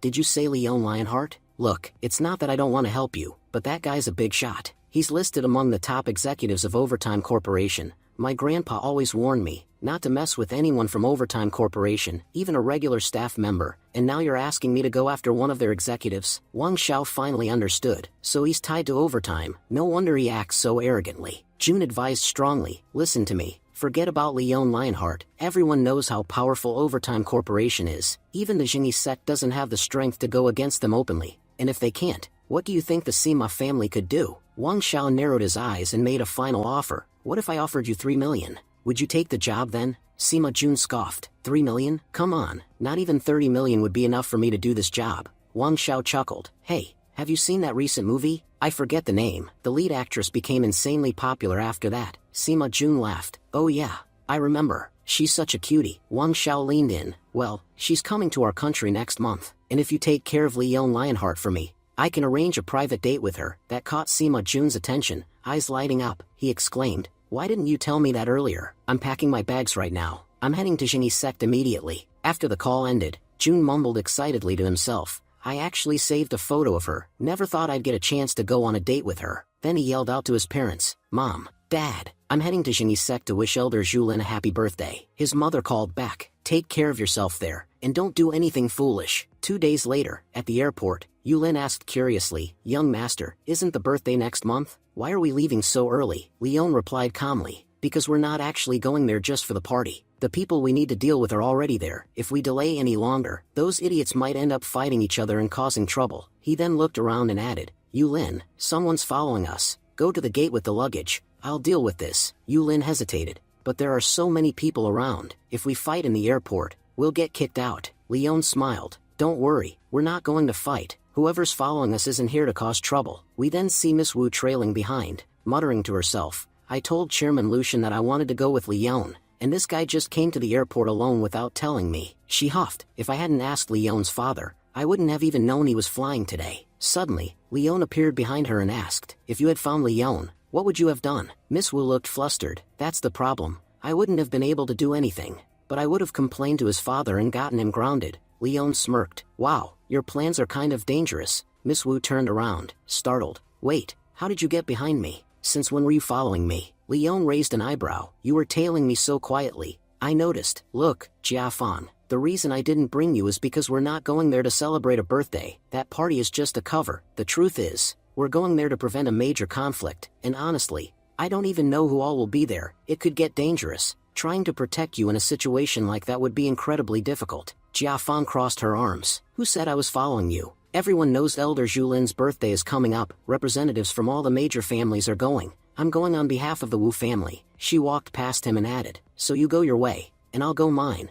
I don't need your protection. Just then, Leon flicked her on the forehead and said, cut the act already, you're coming with us. I knew you'd show up, even if I told you not to. You know, I didn't even buy a flight ticket. I figured you'd have a private jet. Jiafan looked stunned. Wait a minute, how did you know I have a private jet? I never told you that. Leon pointed around. This airport is yours, remember? So guessing you'd have a private jet wasn't exactly hard. Meanwhile, frustrated Jia, who watched them from afar, nearly in tears. God, what else am I supposed to witness? I can see Jiafan slipping away from me, and I can't do a damn thing about that jerk Leon. One of Jiahu's men leaned over and asked, Boss, Miss Wu already left. Should we book a private jet and follow them? Jiahu sighed. I can't afford a private jet. Do you even know how expensive private jets are right now? I had to break all my savings just to book an economy ticket. You want us to go bankrupt for a jet? Later, Miss Wu turned to Leon and smiled mischievously. By the way, Leon, my dad's coming to Jingyi Sect too. He wants to meet you. Leon raised an eyebrow. Okay, what's the big deal? It's not like I'm his future son-in-law or anything. Why would I be nervous? Miss Wu laughed softly. Well, that's the thing. I did tell him you're going to be his future son-in-law. And the best part? Uncle Lionheart already spoke to him. She added excitedly. Even though he's super busy, he said he'll definitely attend Elder Zhulin's birthday. He's using the occasion to set up a meeting between you two. She looked at Leon sweetly and said, so, I want you to do something for me. Leon asked Miss Wu what exactly she wanted him to do. Miss Wu replied that all she wanted was for him to behave a certain way in front of her father. He didn't need to do much, just act like he was the future son-in-law of the Wu family. Leon was stunned. He asked her what she was talking about, reminding her they were just friends. Then, suddenly, it dawned on him. He paused and said, wait a second, our dads already talked, didn't they? He realized that both families seemed to believe they were in a relationship. On top of that, she had even booked a flight for him to Jingyi Sect. He muttered in disbelief. Looks like I've completely fallen into your trap. Scene shifts to Jingyi Sect. The sect master was seen playing a mobile game, clearly irritated. Muttering to himself, he said he didn't understand how new players kept ending up on his team. Who in their right mind picks a sniper for close-range combat? Except me, everyone chose snipers. As expected, his team lost. He slammed his phone in frustration and yelled, they've completely ruined my game. If you don't even know how to play, why are you holding a phone in the first place? Thanks to these noobs, even my record's been trashed. Just then, a disciple walked in and informed him that the guest list for his birthday celebration had arrived. The master replied casually, all right, I'll check it later. It's probably the same familiar faces like every year. But as he looked over the list, he suddenly perked up. Wait, Leon Lionheart is coming? Finally, a new face at my birthday. He had heard that Leon was one of the most talented young cultivators in the entire nation, and the youngest grandmaster as well. Smiling to himself, he said this birthday was definitely going to be exciting. Then, turning to his disciple, he demanded his phone. The disciple teased him, Master, you're always telling us to focus on cultivation, and avoid games because they're distracting. But you sit here all day playing games, and when you lose, you break your phone. Snatching the phone, the master grumbled, you kids are still young. You've got your whole lives ahead of you. I'm already 100 years old, and I might not live more than another 10 or 15 years. If I don't play games now, then when will I? Kids shouldn't waste time on games. That's your time to make something of your lives. As for me, I've already done everything I needed to. Now I just want to enjoy what I like. He then reflected solemnly, our heavenly master Jing destroyed Dragon Vein 2,000 years ago, and because of that, he lost all his good karma. Now everyone sees him as a villain who destroyed the balance of the world. No one realizes he took on the burden of the entire world by himself. The pain he endured, no one else could have survived that. But I don't know why. I feel like the time has come for him to finally be free of that pain, and somehow, it seems connected to this young man, Leon Lionheart. Meanwhile, Miss Wu informed Leon that the Sima family, the Jug family, and even the Ma family had already arrived. Leon was surprised. He said they themselves had arrived a month early, and yet those families were already ahead of them. He admitted something big was definitely about to happen, but brushing the thought aside, he suggested they head to the mountain gate. As they approached the gate, Leon was shocked to see a massive crowd already gathered. He looked around and said, are we even in the right place? This doesn't look like an ancient sect, it looks more like a tourist attraction. Miss Wu explained that the mountain gate is a popular tourist spot. Since Elder Zhu Lin's birthday was widely known, many people had come hoping to build connections by wishing him personally. She added that none of these people realized the real Genie sect wasn't even here. No matter how long they kneel here, they'll never meet Elder Zhu Lin. The real sect is behind this mountain. Just then, Leon noticed a man showing off his sword techniques. A guy with glasses asked the swordsman how old he was. Amazed at his skills, the old man responded, "I'm around 80. Please don't record me. I'm terrified of becoming popular. Last time someone posted my video, it went viral, and because of that, the Elder Zhu Lin got really mad at me." He added that they were welcome to take photos but requested they not upload them online. Leon introduced himself politely. "My name is Leon Lionheart. I'm here as a representative from the Overtime Company." The old man responded, "So you're the company representative? To be honest, I've been waiting for you. Once you enter the main hall, take the right path. You'll see a small bridge. Cross it, and you'll reach Genie sect." Soon after, Leon and his companions arrived near the bridge. Miss Wu stood in awe and asked in disbelief, "Is this really the bridge? But how are we supposed to cross it?" Leon finally understood the setup and said he realized why the Genie sect's entrance was designed this way. The outer area was built like a tourist attraction, while the real entrance was hidden and deliberately made difficult to access. He noted that no ordinary person would dare to cross this barrier, and that anyone who could, certainly wasn't ordinary. Uncle Chen nodded in agreement and explained that Leon was absolutely right. When new disciples joined Genie sect, they were made to cultivate at the outer area first. Until the sect leaders deemed them qualified, they weren't allowed to cross the bridge. You could say those training outside are outer disciples, and once they cross the bridge, they become inner disciples. Uncle Chen added that it was almost impossible for outsiders to cross the bridge, and told Miss Wu to head to the main hall and get some rest. He promised to meet her again soon after he met his master. Leon then said that since Miss Wu had come this far, she had to see the real Genie sect. He even offered to take her there. Miss Wu chimed in, saying she had visited Genie sect many times but had never seen the real sect. She'd only made it as far as the main hall. "Thanks to you,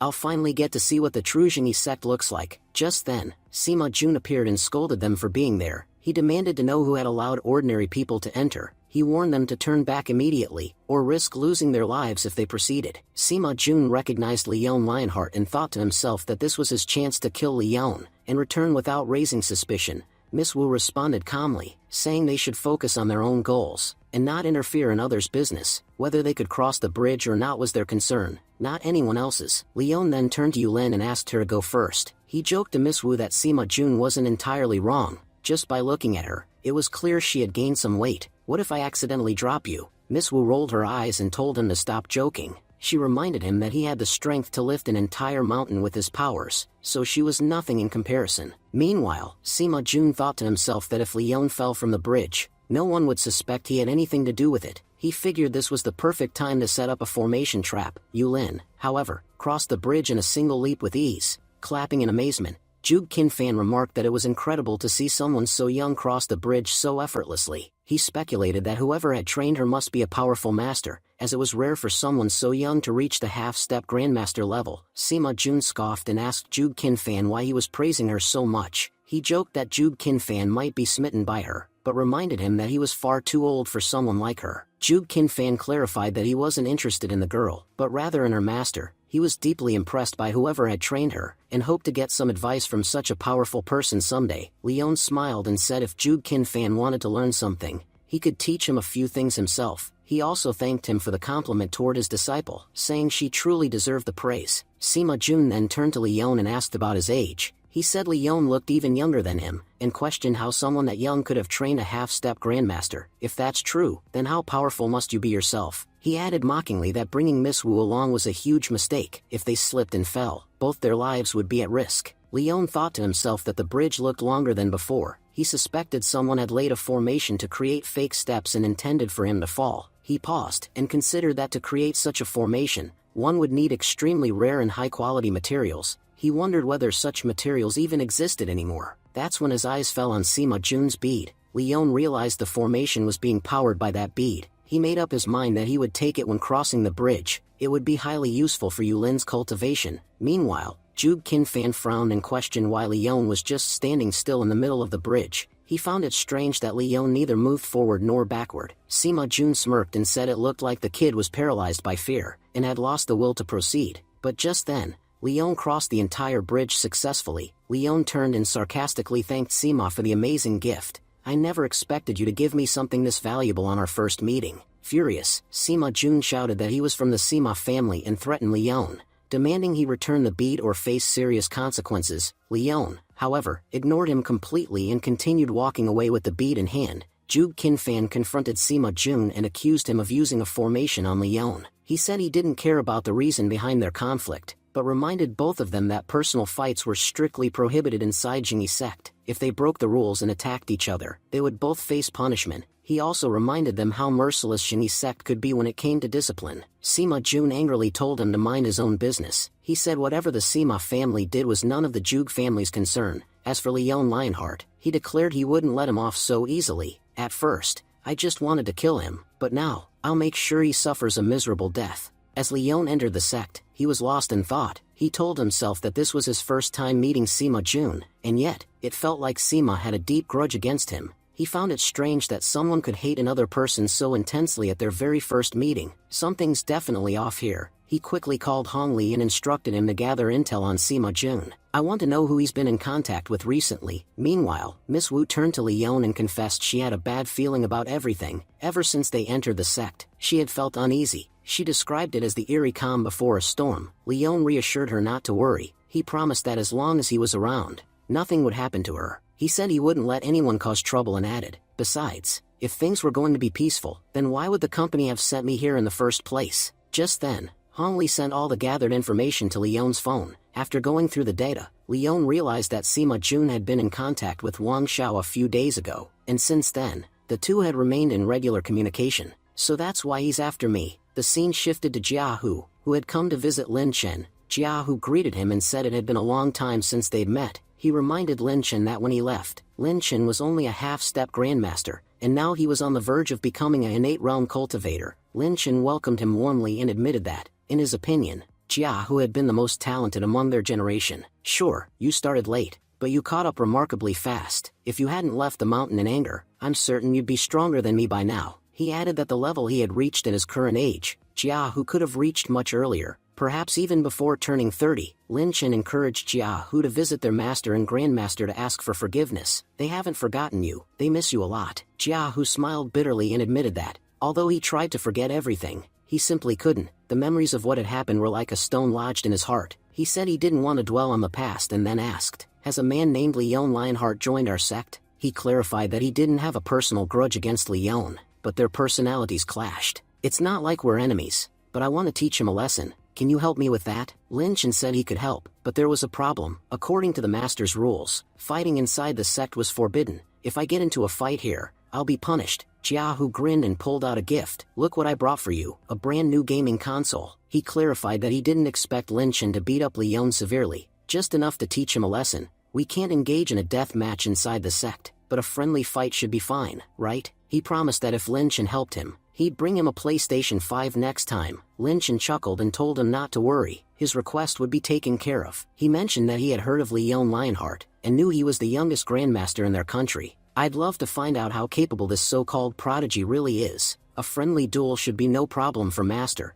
Jiahu added that he would be sending a piece of lightning wood as a birthday gift to their master in a few days. If anyone from the Justice Society comes to deliver it, make sure not to forget to receive it. The scene transitioned to a guest room inside the Jingyi sect. A senior disciple greeted Leon and said that until their master's birthday had passed, the room would be theirs to use. You'll have access to everything, from Wi-Fi to amenities, and if you need anything else, just let me know. I'll get it arranged for you. He had one small request, that they visit the sect's training grounds. All of our top young martial artists train there. You'll enjoy watching their battles. Miss Wu's eyes lit up with excitement. She told Leon that she definitely wanted to go. Aside from Uncle Chen, I've never seen any other martial artists in action, and Uncle Chen is from the Jingyi sect too. I want to see who else here is just as amazing. Leon nodded and told Yulin to come along as well. Watching others fight will be a great experience for you. The group now arrived at the training grounds to watch the ongoing fights. Miss Wu, watching the sparring sessions, remarked with disappointment that she'd expected the fights to be thrilling,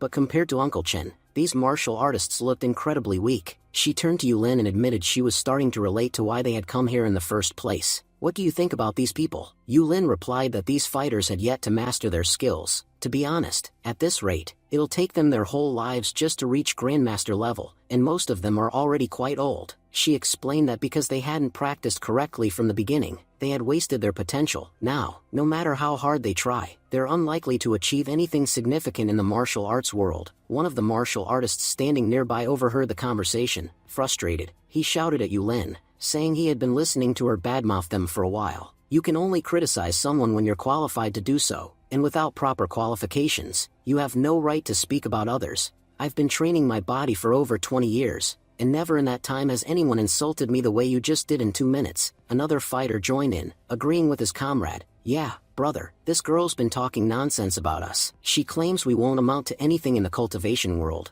We've been training for over 2 decades. We've given half our lives to martial arts, and now this 18 or 19-year-old girl thinks she can criticize us? He challenged her to bring her master forward so they could see just how qualified he really was. Yulin turned to Leon and apologized, saying she didn't mean to drag him into this. But Leon calmly responded that Yulin hadn't said anything wrong. He addressed the martial artists and stated bluntly, "Your talent is subpar. I'm not saying you haven't worked hard, but the truth is, your bodies have already reached their limit." He gestured toward Yulin. "She is my disciple, and now that you've challenged me to a fight, I could respond. But if I fight you, people will say I bullied the weak. That's why I won't bother." The crowd murmured in disbelief. One man scoffed. "What's this guy saying? That girl looks like she's 18, and this guy can't be more than 20. Now he's claiming she's his disciple and that we aren't qualified to fight him?" He shook his head and added sarcastically, "If this kid accidentally runs into Master Lang, he's gonna get destroyed." Meanwhile, the scene shifted to the senior masters of the Jingyi sect. One of the masters turned to the Grandmaster and said, "Did you hear? Leon Lionheart is about to get into a fight. Who do you think will win?" The Grandmaster replied that he'd heard Leon Lionheart was the youngest Grandmaster in the country. "To be honest, I'm curious myself to see just how capable he really is." Master chimed in, expressing disbelief. "A 20-year-old Grandmaster? That sounds absurd. People only used to reach such strength in the age when spiritual energy still existed on Earth. Ever since that era ended, it takes 50 years or more to reach Grandmaster level." He added that he'd heard Jia, who didn't like Leon Lionheart either. But if Leon really lets him go, even after becoming a Grandmaster, then perhaps he isn't as heartless as people say. One of them suggested they go watch the fight. It was a rare opportunity to witness Leon in action. But the Grandmaster advised waiting a little longer. "If we rush over immediately, what will people think? That we were desperate to watch their fight?" Back on the training grounds, Leon addressed the martial artists and announced, "Since you want to fight, I'm sending Yulin forward, but don't complain later if she ends up beating you too badly. In fact, I suggest you both fight her together." A martial artist responded confidently, "If that's the case, I'd like to see just how skilled your disciple really is." Yulin, however, looked nervous and turned to Leon. "Young master, I'm scared.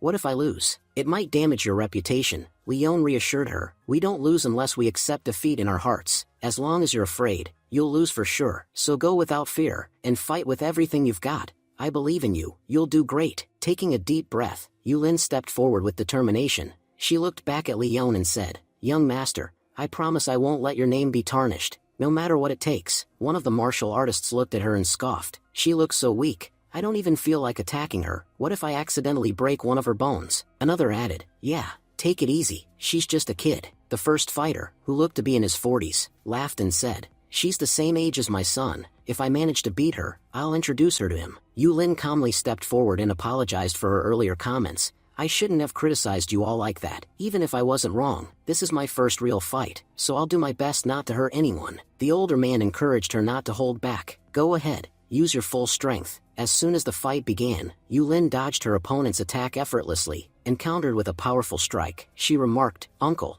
I told you, your movement technique is weak. As long as you keep using it like this, you won't be able to lay a finger on me." The man stumbled back and shouted to his partner, "I can't beat her alone. You'll have to help me." Without hesitation, the second martial artist charged forward to join the fight. The second fighter stepped forward and said he acknowledged that Yulin might be a half-step Grandmaster, but pointed out that she lacked real-world experience. According to him, that was exactly why she was bound to lose today. Yulin, calmly dodging his attack, responded that he had the same flaw as the first opponent. "Both of you are using extremely poor movement techniques. Predicting your attacks is far too easy for me. No matter how fast you move, I'll still be able to dodge you." She added that although she would have enjoyed dragging the fight out a bit longer, she preferred to end it in a single strike, just to please her young master. The fighters scoffed, thinking she was underestimating them, But before they could react, Yulin closed the distance, and with a single decisive move, took both of them down. One of the defeated men turned to his partner and said, "Weren't you saying you'd introduce her to your son?"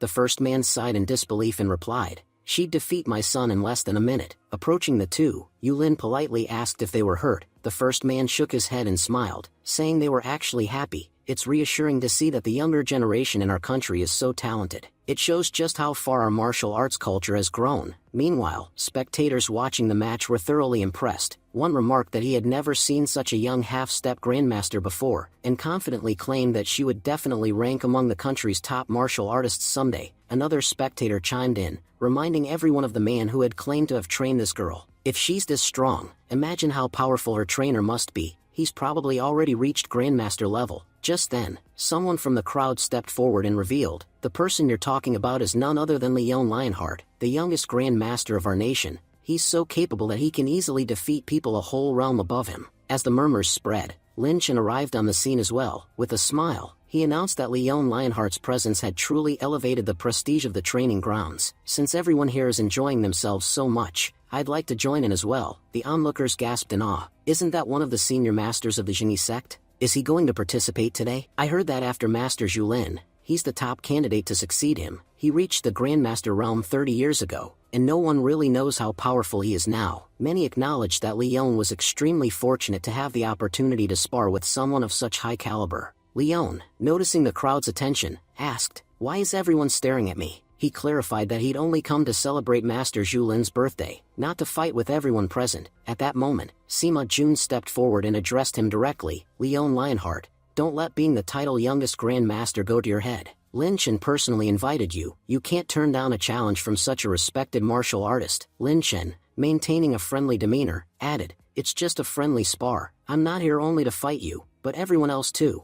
I want to see just how exceptional the young talent of our country truly is." He reassured Leon, "You don't have to be nervous. Even if you lose, no one will question your power." Leon replied honestly that he had no real interest in fighting Lin Chen. Watching the scene unfold, Master Zhulin whispered to another senior, "Don't you think everyone is trying to corner Leon on purpose? Maybe that's why he's hesitant to accept the challenge. He senses something's off." The Grandmaster responded, "Didn't you say you wanted to see Leon's abilities for yourself? Honestly, this is the best opportunity we'll ever get, and it's a friendly match. Nothing serious will happen while we're here." Rising from his seat, the Grandmaster addressed everyone with a smile, "It's my junior brother's birthday, and I'm truly pleased to see so many people gathered here. If we get to watch the younger generation in action during this celebration, it'll be even more exciting." He added that since he was organizing this friendly competition, he would personally offer a reward. "Whoever wins will be allowed to ask me one question, any question, and I promise to answer it truthfully and helpfully." Just then, Sima Jun confidently stepped into the inner arena and declared,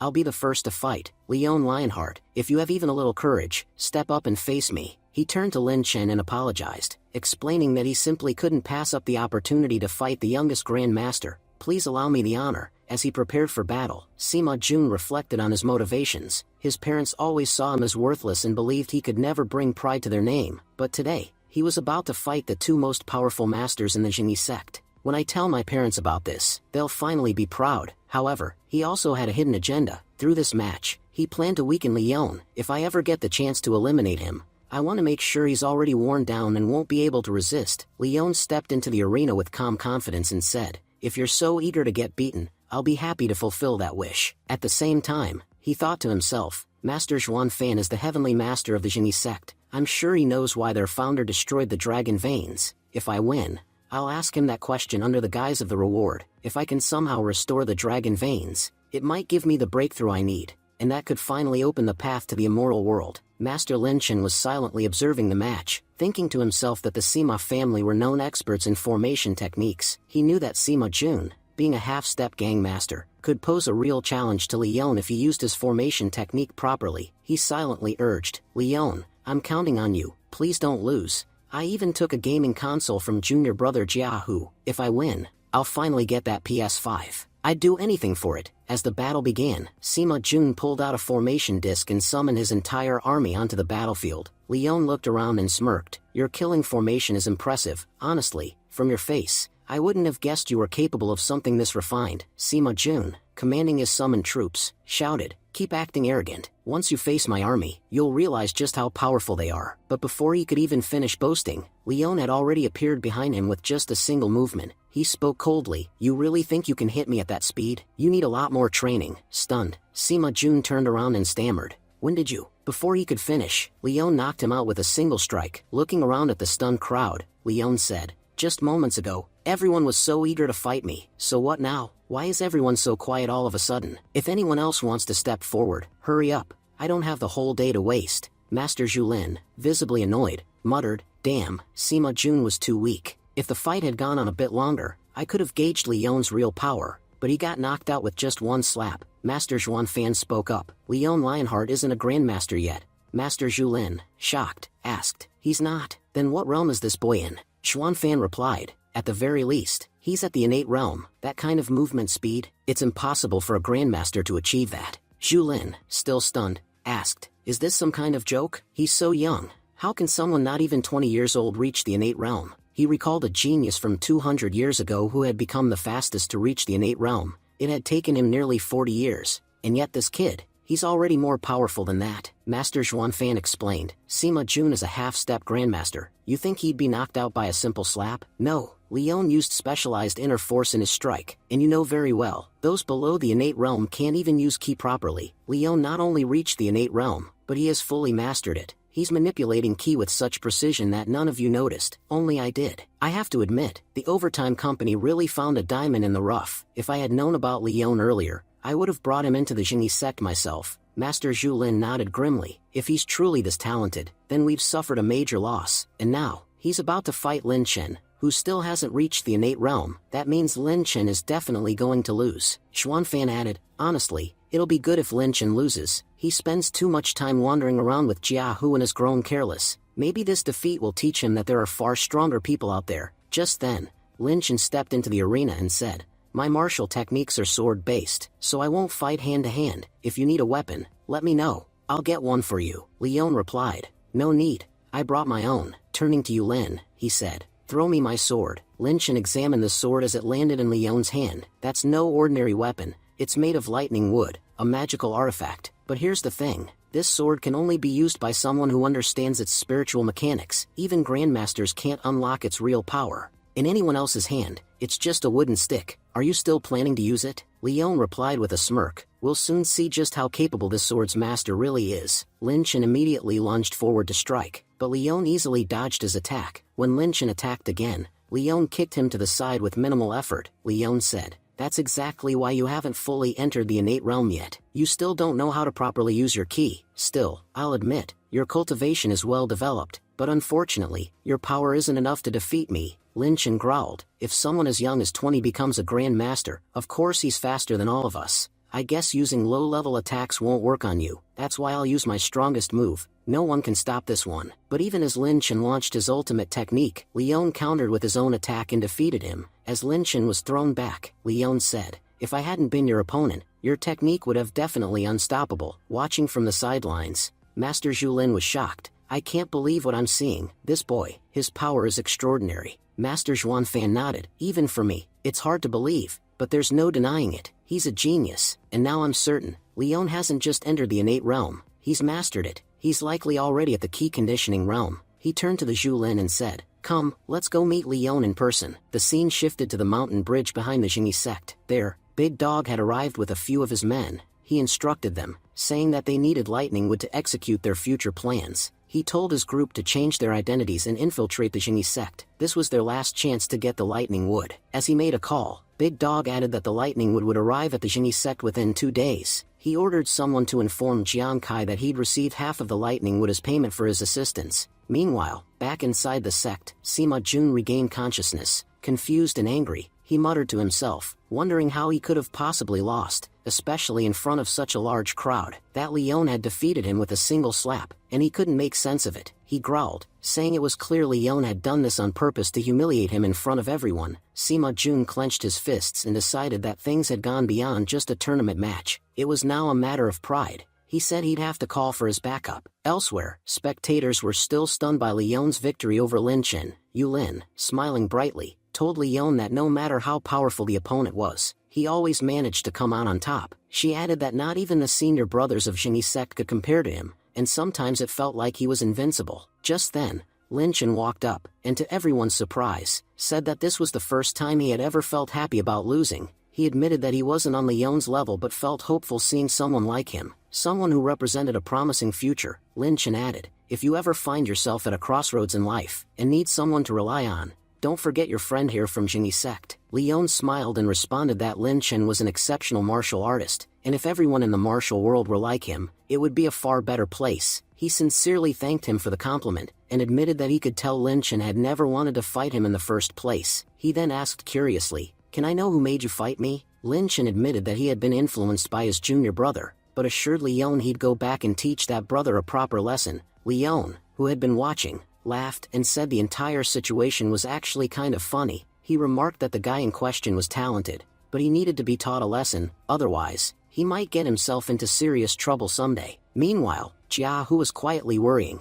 he thought to himself that even the sect's senior brother, the second most powerful after the master, couldn't defeat Leon. If even he failed, how will I ever win Jia Fang back? He also grew increasingly paranoid, wondering what Leon might have said to senior brother that caused him to ignore Jia Hu completely. Why do I feel like I'm about to get beaten up? He panicked and quickly ran off, shouting, senior brother, I'm sorry, please forgive me. Back near the group, Lin Chen turned to Jia Hu and commented that instead of checking Leon's skills, he should have been checking his, since Jia Hu was known to be causing all sorts of trouble outside the sect. Yu Lin, picking up a gaming console, looked confused and asked, young master, Lin Chen is a martial artist, right? So why did he have a gaming console? Leon chuckled and replied, you're absolutely right. What would someone like him do with a gaming console? Jia Fang was bored sitting on the mountain, so I figured I'd give it to her. Just then, some nearby disciples, looking at Leon, started whispering excitedly. One of them said that their nation's destiny was about to change. He was confident that anyone who stayed close to Leon would rise far. Another added, you're right, even Sima Jun,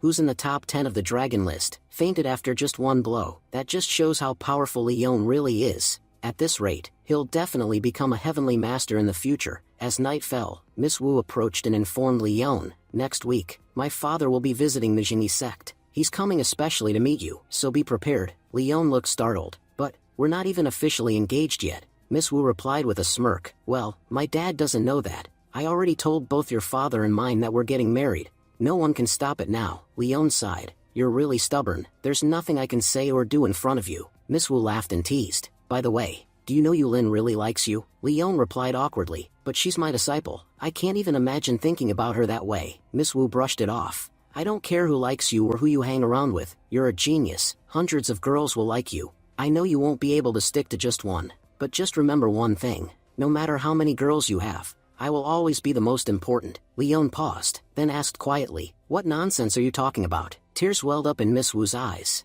At first, I thought it was just attraction. But now, I truly love you. I could never imagine leaving you. Leon looked at her gently and said, I didn't think someone like you would cry over something so small. Then he gave her his word.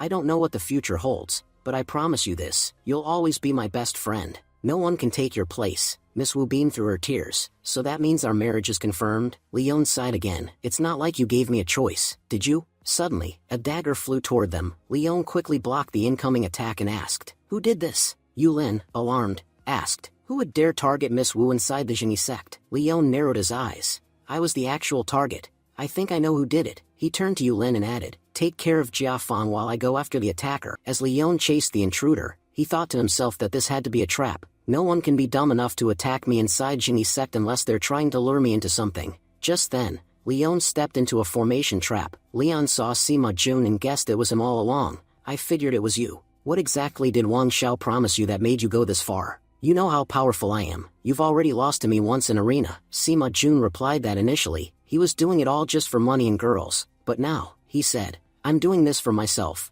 not for Mr. Wang. He explained that his family always told him, even if we lose everything, we can earn it all back. But once you lose your reputation, you can't get it back. Leon had publicly humiliated him with just one slap. Losing was one thing, but being embarrassed like that was too much. Now I'll show you what I can really do, Leon scoffed and said. And what exactly can you do? Team up with some idiots and try to attack me? That's all you've got? Sima Jun smirked and explained that his formation was special. It blocked spiritual energy. That means, you only have the strength of a regular human now. Leon struck the ground and threw some hidden needles at Sima Jun, but none of them hit. Leon sighed. I knew this formation wasn't that simple. You must have rigged it somehow. He thought to himself that if he really wanted to, he could break this formation in 2 minutes flat. But he didn't want to waste that much power on a fool like Sima Jun. Instead, he wanted to prove how terrible Genie Sect's security really was. How someone could be attacked like this inside the sect, without anyone stopping it. Sima Jun began throwing daggers at Leon non-stop. His men were confident. Even if he's a big deal, he's just a normal human inside the trap. He can't dodge all our daggers. Sima Jun added smugly. Let's see how long you last. 10 minutes at best. And we've got an endless supply of daggers. We can keep this up all day. Leon calmly pulled out his phone and called Uncle Chen. Your Genie Sect's security is a joke. This idiot Sima Jun trapped me. Come break the formation yourself. Because if I break it, things are gonna get ugly. As he talked on the phone, Leon casually dodged all the flying daggers. Unfazed, shocked Sima Jun muttered, is this some kind of joke? Even with spiritual energy, dodging daggers is hard. But he's doing it while chatting on the phone? Then it hit him. Wait, how is he even making a phone call inside this formation? I thought it cut off all communication with the outside world. Leon smirked. Your trap works on people, but this phone runs on technology. Your formation doesn't affect that. Uncle Chen arrived just then and knocked Sima Jun unconscious. How dare this guy fight inside the Genie Sect? Jiahu also appeared and said, if you don't want your arms and legs broken, stand there quietly. Your parents are waiting at the mountain gate to take you home. Leon chuckled. Jiahu, judging by your look, it seems that you have got a great punishment. Jiahu replied angrily, you took Jiafang away from me. And my big brother Lin Chen too, so don't expect me to talk to you. Uncle Chen turned to Leon and thanked him. Thank you for not handing Sima Jun over to the company. By leaving this to the Genie Sect, you showed real respect. Leon responded. I knew he wouldn't go as far as trying to kill me. And anyway, reporting someone to the company means destroying their future and their career completely. I wasn't going to do that over one stupid mistake. Uncle Chen nodded. Thanks for being so considerate. Actually, when you called, I was already on my way to see you. Our master and grandmaster want to meet you. Leon smiled. That's great. I wanted to talk to them too. Later, Leon arrived at the hall where the master and grandmaster awaited. Master Zhuanlin apologized. I'm sorry that someone attacked you inside our sect. Leon brushed it off. It's fine. Small issues like this happen sometimes. Then, Master Zhuanfan stepped forward. Leon looked at him and finally understood why he was the head of such a powerful sect. Your aura alone makes it clear. You could take down the entire sect by yourself if you wanted. Master Zhuanfan smiled. Thank you for the compliment, young hero, but honestly, we believe that in a few years, you'll surpass us all. They all took their seats and began to talk. Master Zhuanlin was addressing everyone. You all know that the spiritual energy on Earth has been depleting rapidly. These days, cultivation has become extremely difficult, and yet, despite your young age, you've already reached the key condensing stage.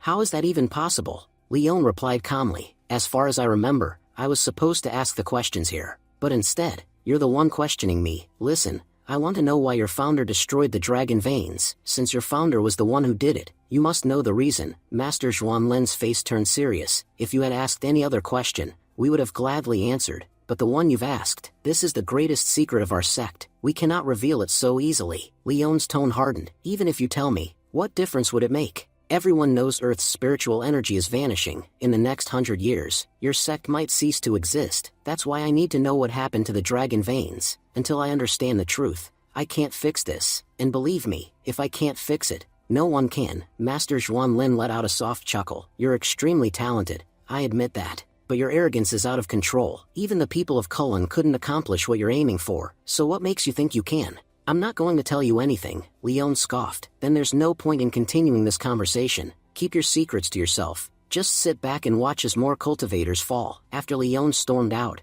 Master Zhuanfan turned to Zhuanlin. I don't get it. Why didn't you just tell him? In the last 2,000 years, we haven't seen a genius like him. He's right. If he can't fix it, no one can. Zhuanlin replied gravely. I have a very good reason. Sure, he's powerful now, but not powerful enough to restore dragon veins. That's why I mentioned Cullen. If he can survive that place and come back alive, then I'll believe he's strong enough. Then I'll tell him everything. Otherwise, there's no point in giving him false hope. Master Zhuanfan sighed. I forgot to log into the game today. It's the final day of the grand tournament. Irritated, Zhuanlin snapped. You idiot. Today was my chance to level up and win the tournament. But thanks to your nonsense, we didn't even get to participate. The two started bickering and fighting like old friends. Meanwhile, as Leon walked away, He was deep in thought. That old man deliberately mentioned Cullen. From what I remember, the dragon veins used to exist in Cullen long ago. Looks like I have no choice but to go there and uncover the truth for myself. Just then, Yulin approached him. Miss Wu is call you.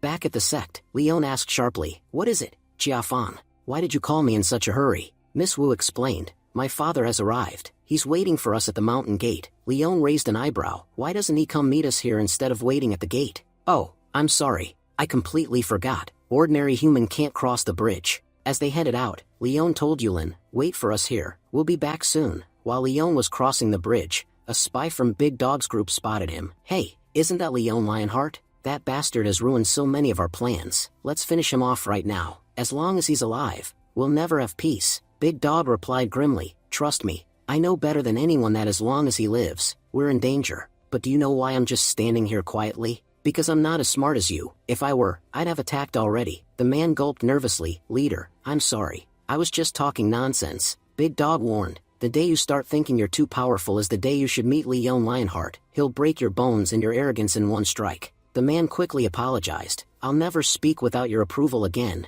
Big Dog continued. Master Zhuan Lin's birthday is coming up. Many experts will be attending, and the sect will be heavily guarded. That's why we won't attack yet. When they least expect it, when they believe they're safe, that's when we'll strike, and we'll take what's rightfully ours. Scene shifts to Lin Chen's residence. Lin Chen sighed. After fighting someone like Leon, I've realized just how many geniuses are out there. Turning to Jiahu, he added, I knew a guy once, not as powerful as Leon, but he had great potential. Unfortunately, he never grew because of his own foolishness. Jiahu raised an eyebrow. If you're talking about me, just say it directly, no need for sarcasm. Lin Chen chuckled. I'm 80 now, no matter how much I try. I know I have limits I can't surpass, and not enough time. You, on the other hand, have time, something very precious. Once it's gone, it never comes back. All you're left with are regrets. Then he asked seriously, do you know why Leon came here? Normally, people from the company never show up at places like this. Something big must be happening at the Genie sect. Jiahu dismissed the thought. No way. Who would attack such a powerful sect?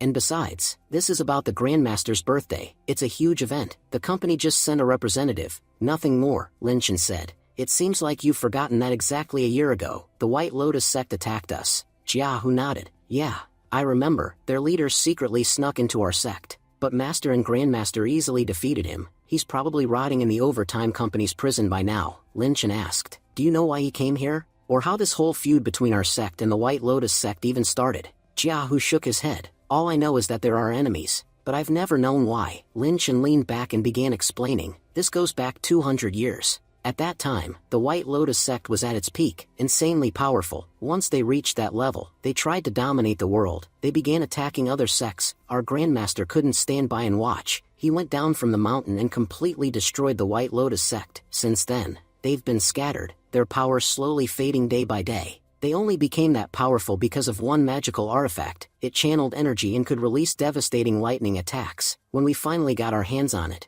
we were able to defeat them. But that artifact, that's the reason for our rivalry. If the White Lotus sect ever gets it back, even by accident, they'll rise again. That's why they keep infiltrating our sect, trying to reclaim it. Jiahu was stunned. I had no idea about any of this, but I've been in the sect for a long time. Why wasn't I ever told? Lin Chen replied. It took me years to learn the truth. If you'd stayed in the sect longer, you probably would have learned too. Only Master and Grandmaster know where the artifact is. And honestly, I think something huge is about to happen because of it. Meanwhile, at the mountain gate, Wu Jianhong was quietly praying when Leon and Miss Wu approached. A bodyguard stopped them. I'm sorry, Miss. Family head has instructed that only young Master Leon may enter. Leon turned to Miss Wu. Jia Fang, wait here. I'll be back. As Leon approached, Wu Jianhong looked up. Come, join me in prayer. Leon shook his head. No thanks. I don't need to pray. The person you're praying to, he was once my junior. Wu Jianhong raised an eyebrow. You're the #1 genius in the country. You hold significant shares in the Overtime Company. You basically own the entire Lionheart Empire.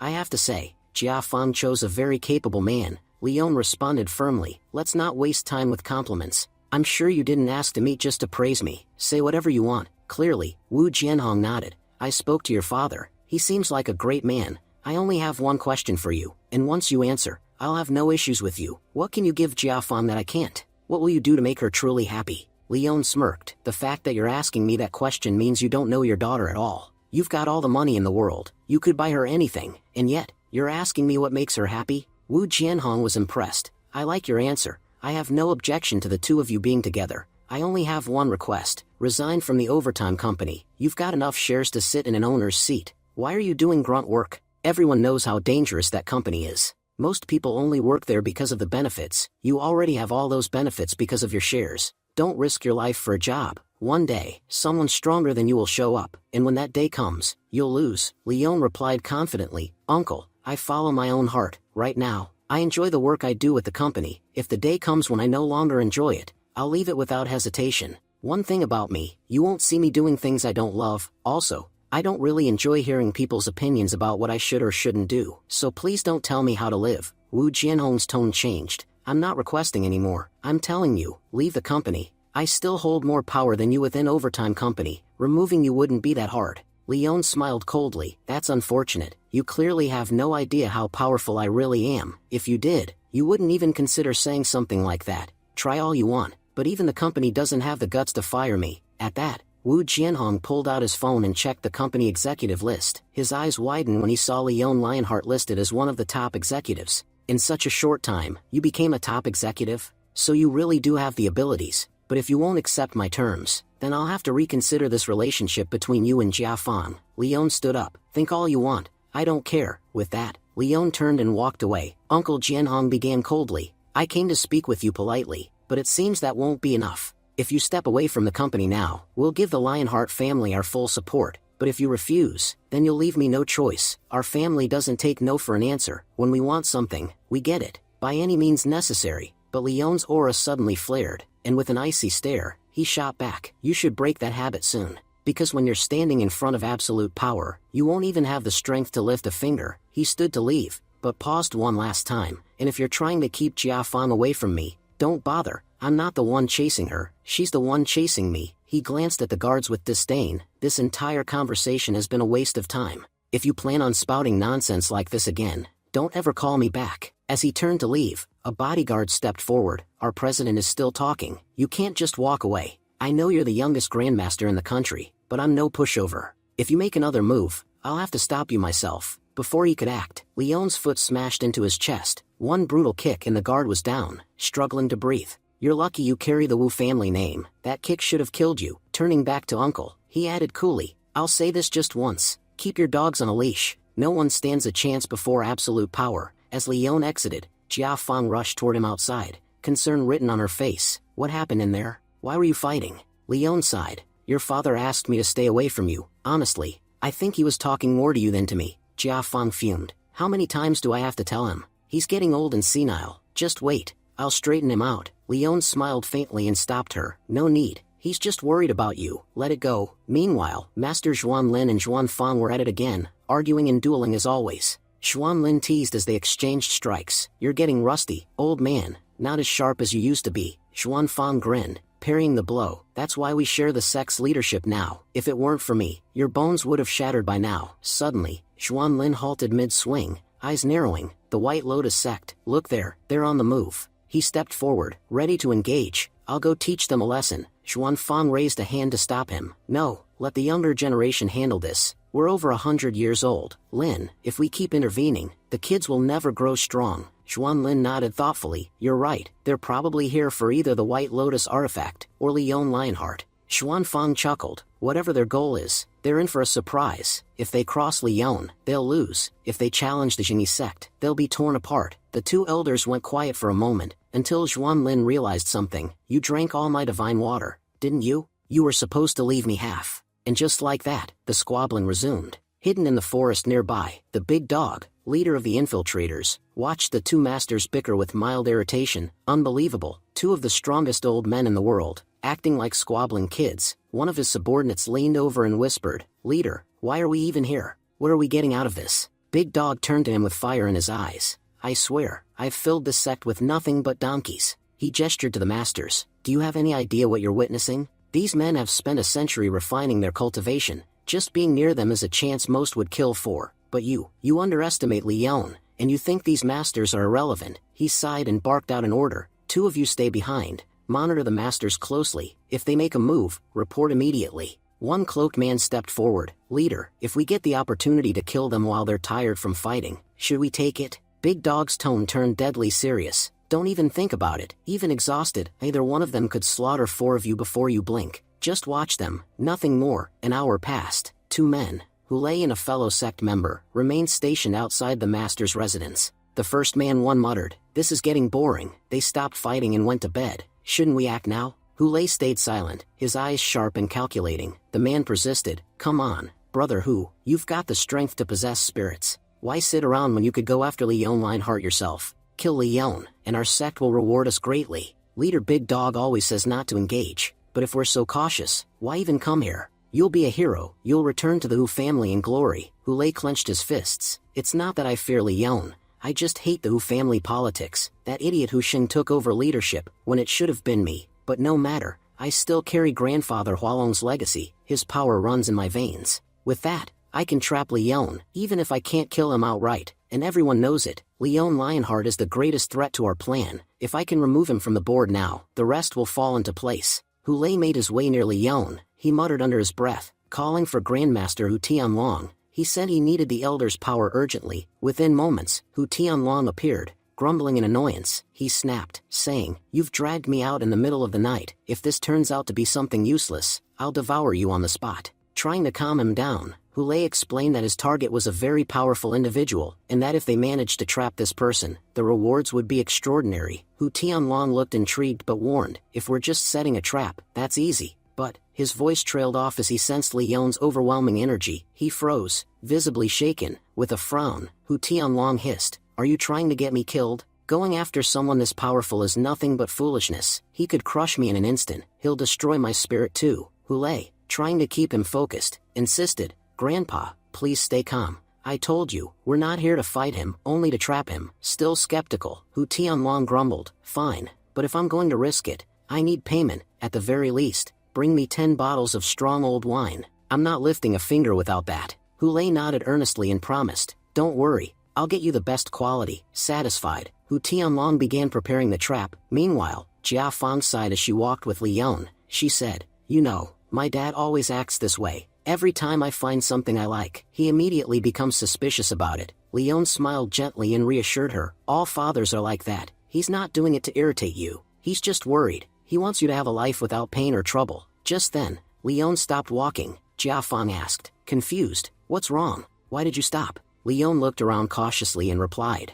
"Haven't you noticed? We've been walking in circles for the past hour. The path from the mountain gate to the main hall should take only 15 minutes, but it's been an hour, and we're still nowhere close." A chill ran down Jia Fang's spine. "Are we being haunted or something?" Leon shook his head and said, "We're inside the Jinyi sect's territory. People don't just get lost here. Someone has clearly set up a formation around us, probably a spirit-based spatial formation." He analyzed further, saying, "This is definitely not Sima Jun's level of formation. Someone more skilled is behind this." Worried, Jia Fang asked, "Are we going to die?" "I've heard ghosts trap people, scare them, and then kill them." Leon responded calmly, "Whoever set this up isn't strong enough to face me directly, otherwise they would have already appeared. This trap is meant to delay me for a while, likely to buy time for whatever plan they've set in motion." She asked nervously, "Are you going to break the trap with your power, or will you call Uncle Chen again like last time?" Leon chuckled and replied, "Neither. We don't need to panic when we have Google Maps." Jia Fang looked at him, stunned. "I thought you'd use some high-level spiritual technique, but you're just using Google Maps."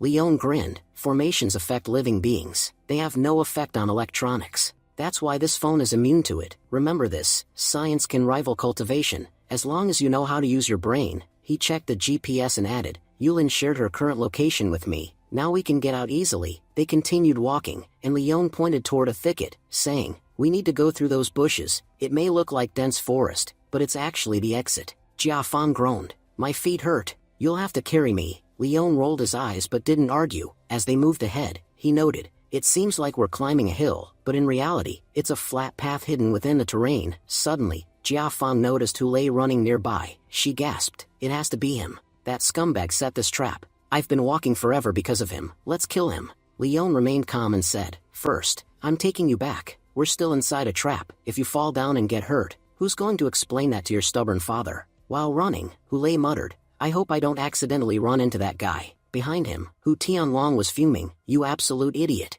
Did you see how easily he broke our formation, without even using his powers? If he had actually fought back, none of us would have survived." let's just leave while we still can. I have no intention of dying tonight. On another path, Sima Jun was running away from the sect grounds. He thought to himself, good thing I escaped the guards. If my mom finds out what I've done, she'll kill me, and I'll never get to go on that date with the actress I like. But before he could go far, he bumped into Ulay. Sima Jun asked suspiciously, who are you? And where are you going in such a hurry? Ulay smirked, I'm Ulay from the White Lotus sect, and who are you to question me like that? Judging by the way you're running, you're clearly up to something shady yourself. Sima Jun's eyes widened as he recognized him. Ulay, the second son of the Hu family, the one who tried to kill his own younger brother 3 years ago to become the family heir? He continued, so after betraying your clan, you joined the White Lotus sect. Seems like every coward who runs from home ends up there. Sima Jun thought to himself bitterly, why is it that every runaway ends up in that White Lotus sect? Ulay turned to Sima Jun and asked suspiciously who he was. He could tell this man knew a lot about him, and demanded to know his identity and why he was on the run. The young man introduced himself as Sima Jun from the Sima family. He explained that he was forced into hiding because of Leon Lionheart. With clenched fists, he said if he ever got the chance, he would kill Leon without hesitation. Ulay raised an eyebrow. He confirmed, so you're Sima Shan's son, and you attacked Leon. No wonder you're running too. He smirked and added, let me give you some advice. There's no better place for people like us, fugitives, than the White Lotus sect. If you want, I can introduce you to our leader. Ulay continued, Leon Lionheart is our enemy too, and as they say, the enemy of my enemy is my friend. Sima Jun agreed, I accept your offer. I know I can't defeat Leon on my own, but maybe if we work together, we stand a chance. As they sat down to talk, Ulay shared his own experience. I tried to kill him too. Even my grandfather, Hu Tianlong, said he couldn't match Leon's strength. Do you think we can actually take him down? Sima Jun replied seriously, a direct fight with Leon is nearly impossible, but the people around him, they're weak compared to him. Still, we can't touch Miss Wu. Her background is too powerful. If we attack them, both our families will be wiped out. Then, Sima Jun narrowed his eyes and proposed, but, Leon as a disciple, she's only a half-step grandmaster. She could be our target. If we capture her, Leon will come for her, and that's when we trap him. Meanwhile, Leon and Miss Wu returned from the sect grounds. Leon asked her to check the guest list for the upcoming event, and dig into the background of every attendee. Miss Wu looked at him, confused. Why are you asking me? You could have just assigned this to the company staff. They'd handle it more efficiently. Leon explained, because they won't give me the full picture. I need everything, every detail, on every guest. I'm sure some dangerous people are planning to show up. Just then, Yulin approached and asked, young master, how did the meeting go? Did Chairman Wu give you any trouble? Leon shook his head. No issues at all. You all go and rest now. I'm heading to my room. Later that night, while Miss Wu and Yulin were resting, a sudden attack came from the darkness. Yulin immediately shielded Miss Wu and shouted, it's happening again. Someone's attacking. Miss Wu, I'll hold them off. You go and bring the young master here. It must be the same guy who attacked us before. Miss Wu ran off, while Yulin stepped out of the room to face the intruder. She told Miss Wu firmly, I'll take care of this. Just find the young master quickly. But suddenly, Sima Jun appeared and blocked her path. You're not going anywhere. He sneered as he activated a formation spell to trap her. As Miss Wu fled into the night, she shouted back, take care of yourself, Yulin. I'll bring Leon as fast as I can. Yulin turned to Sima Jun and warned, you still have a chance to stop. If the young master gets here, you won't survive. Inwardly, Yulin was tense. I'm not strong enough to break this formation. My only chance is to injure Sima Jun and by time. Sima Jun laughed confidently. I know you're not as strong as Leon. In this whole world, the only person who can stop me is my mother, no one else. Yulin stepped forward defiantly. Last time, my young master forgave you. If he had reported you to the company, you'd already be rotting in jail. But maybe you mistook his mercy for weakness. With that, she hurled a brick at his head, striking him. Infuriated, Sima Jun screamed, how dare you hit me? No one has ever laid a hand on me before. Yulin kicked him and shouted, now it's two people who have touched you. You might be good at setting up formations, but if you've come face to face with me, you won't be getting out of here. Just then, Hulei appeared and cast a sleeping spell on Yulin, rendering her unconscious on the spot. Hu Tianlong grumbled, you've disturbed me twice in one night. Now your offering better be double. Sima Jun, pleased with himself, grinned and said, you've got to admit, this girl is really cute. Let's take her back. Once we're safe, we can have some fun with her. Hulei interrupted, let's go now. If we stay even a minute longer, Leon will show up, and then we won't be having any fun. Meanwhile, Jia Fang came rushing to Leon, out of breath. She told him, Sima Jun attacked us again. Leon, panicking, asked, where's Yulin? Why isn't she with you? Jia Fang replied, she told me to come find you. She stayed behind to fight him alone. Leon clenched his fists. I'm going to rescue her. You alert Jiahu and the others, and make sure to stay close to them. Don't go off on your own." When Leon arrived at the scene, he immediately noticed that everyone was gone. After examining the residual energy in the area, he realized it was all the doing of Sima Jun and Hulei. Furious, Leon muttered to himself that he had expected the Genie sect to be at least somewhat competent. They can't be so pathetic that we've been attacked twice while inside their territory. I must have overestimated this garbage. We've been attacked a second time, and still, no one could do anything. Just then, Lin Chen appeared and quickly informed him, "We know what happened here. Some of our disciples saw two men abduct a girl and take her away. They're currently pursuing them. Please, forgive us for what happened today." Leon released a burst of energy and anger and retorted, "The first time something like this happened, I came to you and warned you. You gave me your word it wouldn't happen again. So tell me, what were you people doing when they attacked? Grazing like cows? If your explanation doesn't satisfy me, I'll handle this my way, and I promise, you won't like my methods." Trying to calm the situation, Lin Chen said, "Give me 1 second, I'll call higher-ups here." However, the disciples informed Lin Chen that the two kidnappers had already escaped. Enraged, he snapped at them, "Idiots! Why weren't you keeping an eye on them?" Turning back to Leon, Lin Chen bowed his head and apologized. "We may have lost them for now, but we'll find them again.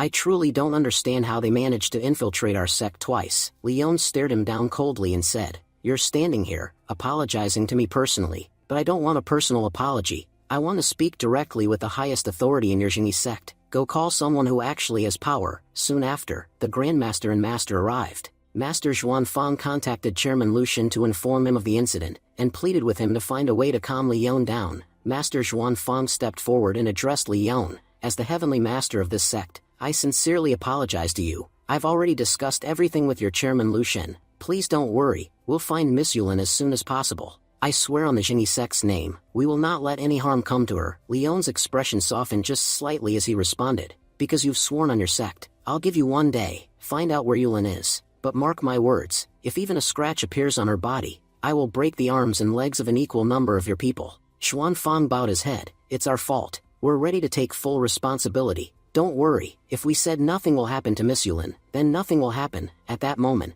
Master Zhuan Lin spoke up arrogantly, "Senior brother, why are you even arguing with this man? Our Genie sect has 1,000 years of history. This isn't even a big mistake, it's just a small issue. He has no right to talk to you with such an attitude. Just say the word, and I'll throw him out right now." Leon glared at him and said coldly, "It's your birthday today, isn't it? If you want to celebrate it, then shut your mouth, otherwise, your elders might have to celebrate your death instead." Zhuan Lin's temper snapped, "I'm not as calm as my senior brother. Now you'll see what happens when you speak so disrespectfully to your elders. If you're young, then act your age," he shouted, charging forward with a punch. But Leon effortlessly blocked his attack, not even flinching. "You hold your Genie sect in such high regard, but to me, you're no more than an ant. In fact, you're even smaller. Just because I stand on the same ground as you doesn't make us equals. A god, even if he walks the earth, is still a god, and a dog, no matter how high it climbs, remains a dog." As he spoke, Leon struck Zhuan Lin in the ribs with a brutal elbow, sending him flying. Leon continued, "You think that just because you talked to the chairman,